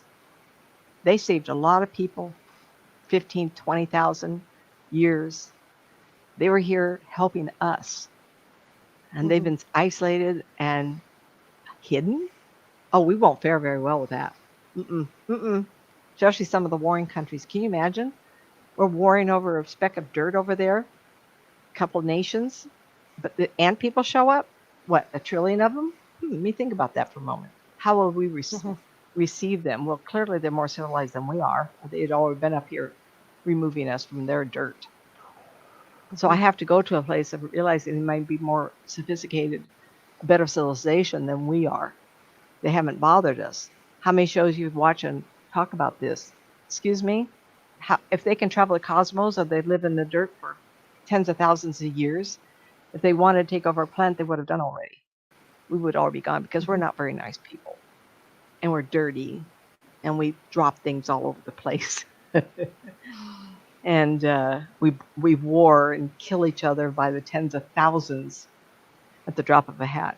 No, I'm not. Don't say that I'm talking about Middle East. Mm-hmm. Through history, terrible things have been done to people. So how do I feel about it?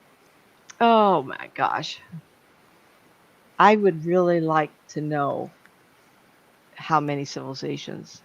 One time I was just sitting thinking about whatever, and someone told me 75 civilizations. I heard the word 75. And I thought, well, that doesn't help me any. How does it help me in my life? And then you hear on the radio shows, oh, there's so many civilizations. Someone said 100 something, 130, 40. Well, maybe only 75 is who we want to deal with. Or maybe we make connections with 75 that help us travel through the cosmos. Well, 75 seems like a big number for us to kind of work with. 75? Or 75 years? Well, I wish someone told me better. Well, 75 years until what? We're civilized finally? Maybe. Maybe 75 years before we realize we're not supposed to kill each other. Mm-hmm. Who knows? I tell people I just received the information. I'm a big suck it in and give it back out, everybody. I do believe that, and my friends have said to me, I do feel like they have helped us uh, biologically. I don't know that they've done the best job because clearly we've had some big outbreaks that killed a lot of people. I mean, this thing that just had COVID, what, 6, Mm-hmm. 7 million people have died from it? I mean, around the world? I don't know. Seemed like a big number. Or, and I don't want someone to write me, you lost your father or mother. I mean, it's terrible. Or maybe it was them weeding us out a little bit. Who knows? I mean, I don't know. Mm-hmm. Um, I'm just going through here. I have so many things to do. I did want to bring up space travel again. Um, I am absolutely amazed at the people I trust and like and see on YouTube who have these abilities. There's a lot of people, and especially young people coming up. And I, you know, have given classes and done this and that for 33 years. And it seems like there's a bigger number that people talk about the omega people, young people coming up with special abilities. Well, my Mm-hmm. family tree, my mother finally admitted, American Indian peoples, that they believe in spirit worship and she has abilities. And I says, oh gosh, Mom, thank you. I got it from both sides of the family. No wonder I'm strange. I got the double whammy. But maybe it's planned that way. Mm-hmm. Maybe they're trying to get us to know how to travel space. But I do. If I could sell it to you for a nickel, I would. Absolutely. Absolutely. I do feel like, because I do remote viewing, I can step inside of a mountain and see it blow up. Don't know what year it was. Why can't I put my mind to the inside of a ship? Do you not think I haven't done that on TV? Mm-hmm. Watch those when Shatner go up in the spaceship with him and feel the emotions of those people? Haha, you bet I did. No one's going to want me up there. I'm going to take a trip here with my daughter, and they're going to fill me up with Ramenine. I don't drink, but they're going to give me some drugs so I can get in a plane. But I can travel very easily by my mind. And I think there's something to be said about that. I think that's where we're going. Why not? If I can see, oh, young man, I have this and I didn't say. I said a couple weeks ago, and I want to explain a little bit more. The last sentence of an hour reading. Oh, by the way, I see you on the moon. And he just broke down. He said, all my life, I told my father when I was a child, 5 years, 6 years old, that I want to work on the moon. And you just saw it. So on his tape, I don't think I turned it off. I described the village I saw on the moon, or where the ship had landed. So he's the only one, because I don't remember everything. But how can I do that? How can I see it? And yes, they talked about underground cave type location already been discovered. Why go to the trouble of trying to build above ground when you can do it underground? Of course, they're going to have, and I do see domed areas for building, for growing. But if you're on the sunny side or the dark side, I don't know how that works. But they will have to have some dome. But I see living quarters underground, and I saw where the ship was. So I already laid it out. Now, if I could do that, what makes you think I can't get into a ship and go there with it? Absolutely. Especially not medical, but emotional, because I step into people all the time. I tell you exactly what's happening with them emotionally, intellectually, whatever. I don't want to tell you who I've been in lately, but I do it all the time. So why couldn't I visit every one of those people on the moon or Mars? If I could even hear their voice, or someone has talked to them and they turn around and say, Nancy, I want you to visit somebody for me and tell me what's up. I can tell you a lot. Why not? I think I've talked enough. It's 8. Is it 8 o'clock yet? I wanted to. 8:19. Okay, so I left some things out, but it's enough. I think I've talked long enough. It was really fun. I hope you got something out of It everybody. was fun. It was fun. It was really fun. Awesome stories. Awesome. Yeah, we need to go out there. Oh, You and I need to go out and sit on that hill and and oh, call them I to did us. leave. I need 10 more minutes. Okay, Okay. so pencil and paper, everybody. Mum. I mentioned a Dr. Gary Nolan, Garrynolan, amazingly intelligent Dr. Macaco, Michiokakaku, Kako. Nick Pote, he was in England, very intelligent man, dedicates a lot of time and energy to this. Linda Moulton Howe, everybody's heard that name, really like her. I could sit down for days to talk to her, right? Jeremy Corbell, Jacques Vallée, Chocolate, right? John Lear, including Travis Walton. That was not fake. He did have that. I do believe that they shot that energy beam on him and they accidentally killed him. And the reason he had such a tough time on that ship and what he thinks he experienced is them bringing him back. I think that he's a returnee. Hold on a minute. um, I already mentioned Communion. Look that book up. Whitley Schreiber, Mm-hmm. an author, very, very good. Excuse me. Um, Ross, last name is Coulthart. Avi, last name Love. Neil, and last name is Turok. Carl Fitston, Friston. YouTube has endless hours of good UFO videos. Type in UFO videos.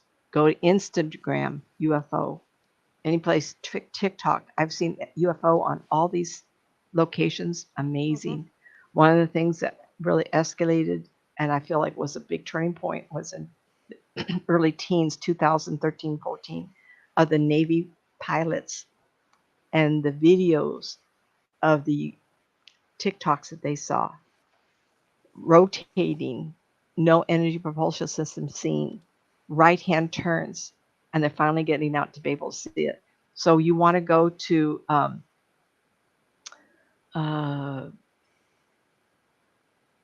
congressional hearings, Navy pilots. Look Mm-hmm. for the Y files on YouTube. The gentleman has Instagram and he has reels. The reels have really interesting. The Skyrocker Ranch, absolutely. Um, and on YouTube, you type in UFOs live. History Channel UFO files. They They Are Among Us. This is a documentary, very, very good. BuzzFeed, type in 6 most shocking claims made about UFOs at Congress hearing about UFOs. Congressional hearing about UFOs. Type that in. Um, Documentary, Unidentified Flying Object. What could it be? So you need to type that into the web line. UFO on Twitter, the # UFO, and then go to Twitter. Sighting over Las Vegas, December 23rd, 2033. Las Vegas had multiple sightings. That's where the young people saw the UFO. Of course, I already mentioned March 13th, 1997, UFOs over Arizona, the Phoenix Light. There's a group of people production called J3 Films. It's called Searching for the Truth, indie documentary film production. Facebook, Truth Teller Reels. Teller, Teller, Reels, Reels. That's just the beginning. I've seen all those. Wonderful. Okay, now we're done. I meant that was going to be last. And the Mojave incident, which occurred back in the Yes, I believe the late 80s, early 90s, when the couple was abducted when they were camping. yes, yes. You've mentioned that many times, You and you read the book got that too. one. Oh, that was terrifying. I even read it These things are on happening before we. And one of the reasons I brought up tech is I have a big interest in tech, and that's why I do so much research all the time. And I will be getting my own show started talking about clients' problems and issues and your stories out there. I have some couple families putting together testimonials, and I've been talking to them not since 2098 on one of them, and I think earlier for the other.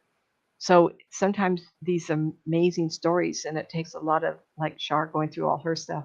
I'm a real tech crazy lady. But anyway, Shar, it's been fun talking about this. And I hope the audience was able to write down the last part of that and didn't turn off when we paused for a moment. Well, talking about this stuff, and it's like you can look up the signs that you've been abducted. You may not even know you've been abducted. I think one of the things is if you wake up in the Right. morning and you find bruises you can't explain. Well, one thing that I experienced, and I'm not saying I've been abducted because I got a woo-woo house to begin with, full of stuff. I You're will. too woo woo, honey. It's too woo-woo. I will be asleep, really hard asleep, and I'll hear something. I'll hear a boom in the house, and then I'm awake. And there's And didn't hear that one no where you'll hear explanation. what in the house? A boom, a loud boom. Oh, boom.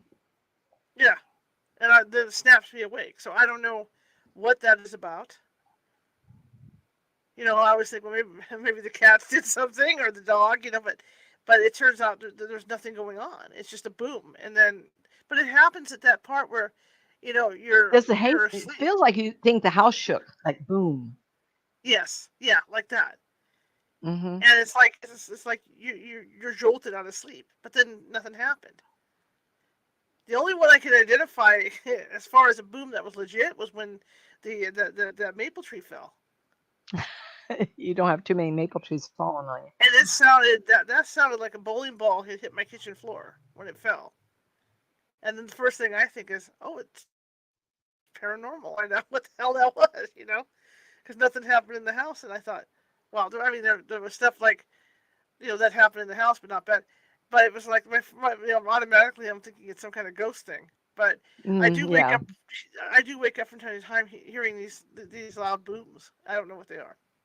So maybe they're taking me up and dumping me back in with a boom. But when you're saying it, remember, I would just go back to that moment. I can almost feel a ribby, shaking of the house.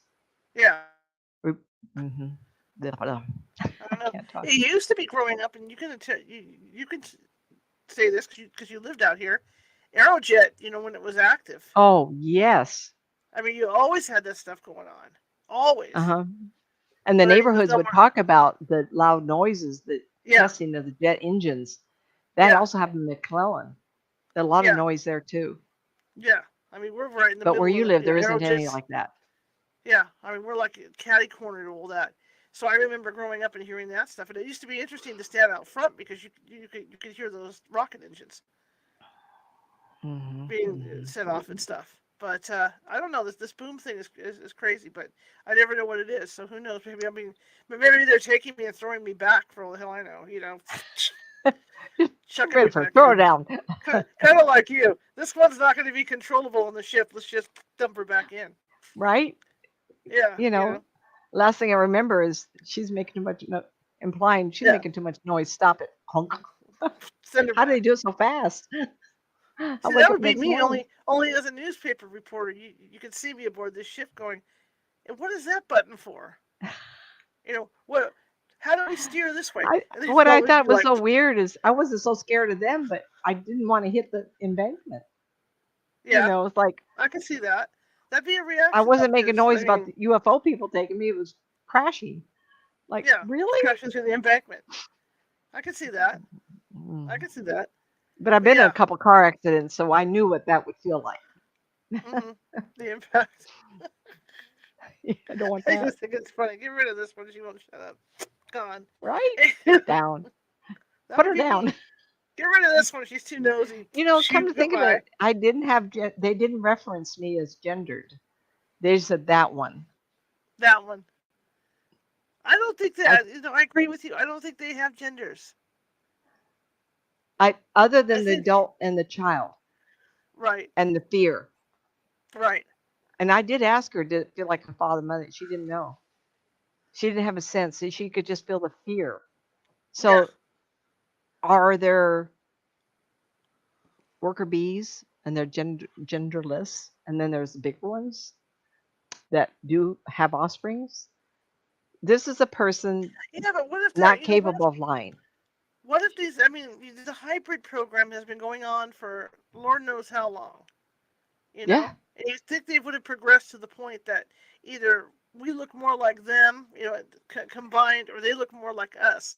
And if they're doing this with this thing where the test tube babies, because I mean that's what a society that's advanced would have.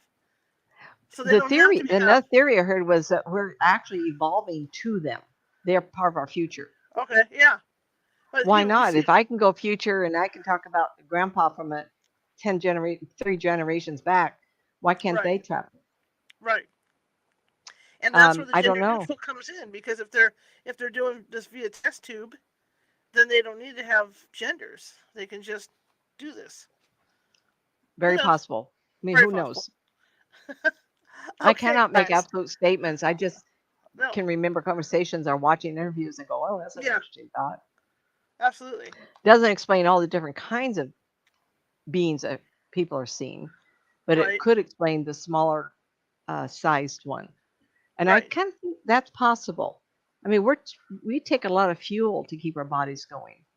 Mhm. If we're tiny, those could be explorers, and maybe they're tweaking us. And the ones that have that abilities, like I said, remote viewing, maybe these Mhm. robots have a conscience in it. They travel the cosmos in 10 minutes. They've gotten 13 solar Right. systems over. I mean, who knows? Why not? Well, I That think movie, if I remember right with the Mojave incident, I think the I can't hear original you. ones that with that Mojave incident, I think the original ones that they saw coming towards them were small. That they saw small aliens coming towards them, and then when they Why got not? aboard ship, there were taller aliens. Oh, But I think there that's you what go. they saw was smaller ones I've coming not towards read them. the That's what book. scared them. Yeah, because what he saw was these ships were beaming things down Mm. onto the ground, and it was like a Ooh, tornado. And he took it to think that they were mining and looking for different things. And then why when the not? ship saw him, they all came towards them. They crawled back into the back of their pickup. Ooh, Okay? that's And then that's when they yeah. saw the little ones coming towards them. The little Mm. ones started to appear, and they were coming by the hundreds.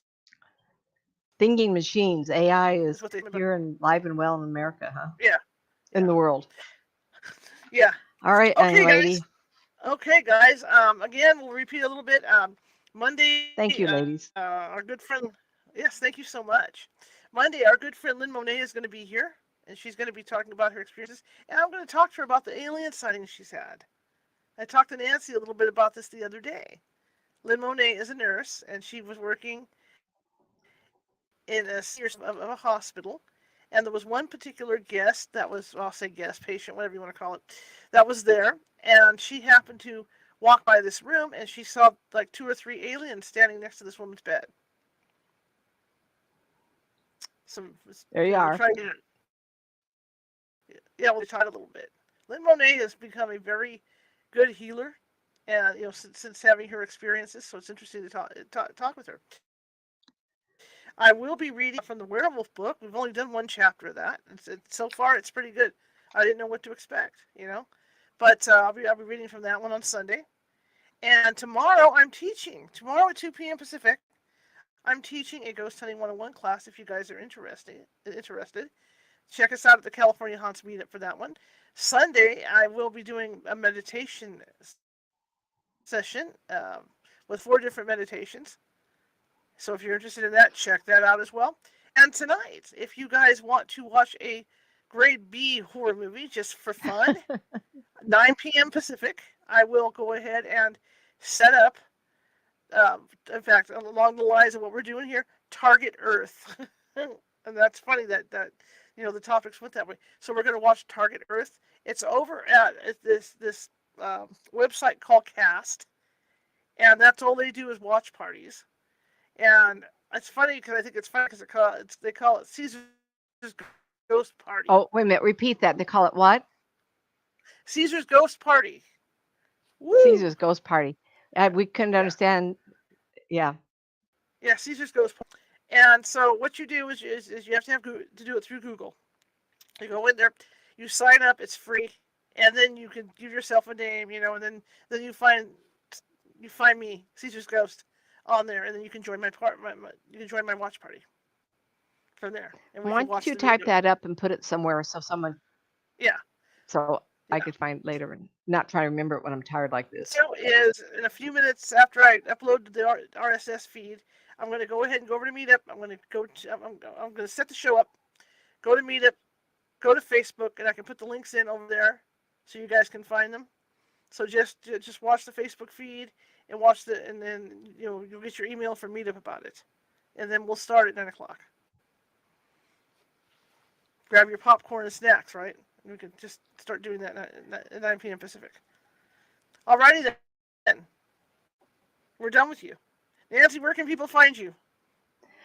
nancymatz.com. Nancy Matz author. Nancy Matz Psychic, YouTube. Busy. All right, thank you guys for joining us. And I saw Jerry. Give us a thumb up, everybody. Pamela, I saw Marisa in the chat room tonight. Thank you very much. Thank you, lady. And we got 4 likes. That's cool. Love those likes. Love it when people like us. So, Mickey Mouse Club. Marissa, good for you, sweetie. That's the first show I started watching when I was 12. I don't know when they came out. Mickey Mouse Club with Annette Funicello. She was the one everybody. And there was Bobby, others, but Bobby. And Bobby. I just remember her because she ended up being in those cute little movies on the beach. Yeah, with Frankie Avalon. Yeah. I at that age I did see them when they came out. Right on. All right, guys. I will see you at, hopefully, if you want to join me at 9 p.m. Pacific to watch Target Earth. So be sure to check out Facebook in the next, give me about 15 minutes to set up the RSS feed, and then I will go ahead and set up the movie and Facebook. Maybe 20 minutes, 25 minutes. Check Facebook for the link, and check check your email if you're on if God, I'm tired, and check email if you're part of the meetup, because that'll come to you in email. Alrighty then. What if you're not part of meetup? Go to Facebook. It'll be up on my Facebook feed. So they go to your Facebook feed. They have to go to your California Haunts Radio Facebook? No. Go to just my regular Facebook. My name. And what is it? Charlotte Kosa, Kosa. So Charlotte. You didn't say, is that where we're supposed to go to have the Yeah, feed? to check it out. You Yeah. never said Yeah. that. I have so many wwws in my head. At God. least I'm listening. I may be tired, but okay, Charlotte I'll Kosa, we'll go go to. ahead and throw it on the California Hunts radio too while I'm at it. Okay, so you guys can find it. All right, we're out of here, and I will see you guys on Sunday. I might sneak in a show tomorrow. I might do something over on Facebook tomorrow night. We'll see how I feel after I teach the class. Just might sneak a show in on Facebook tomorrow to talk about ghosts and stuff. So we'll see. We'll see. We'll see how it goes. All right, have a good one, everybody. All right, everybody. Thank you for showing up. Good night.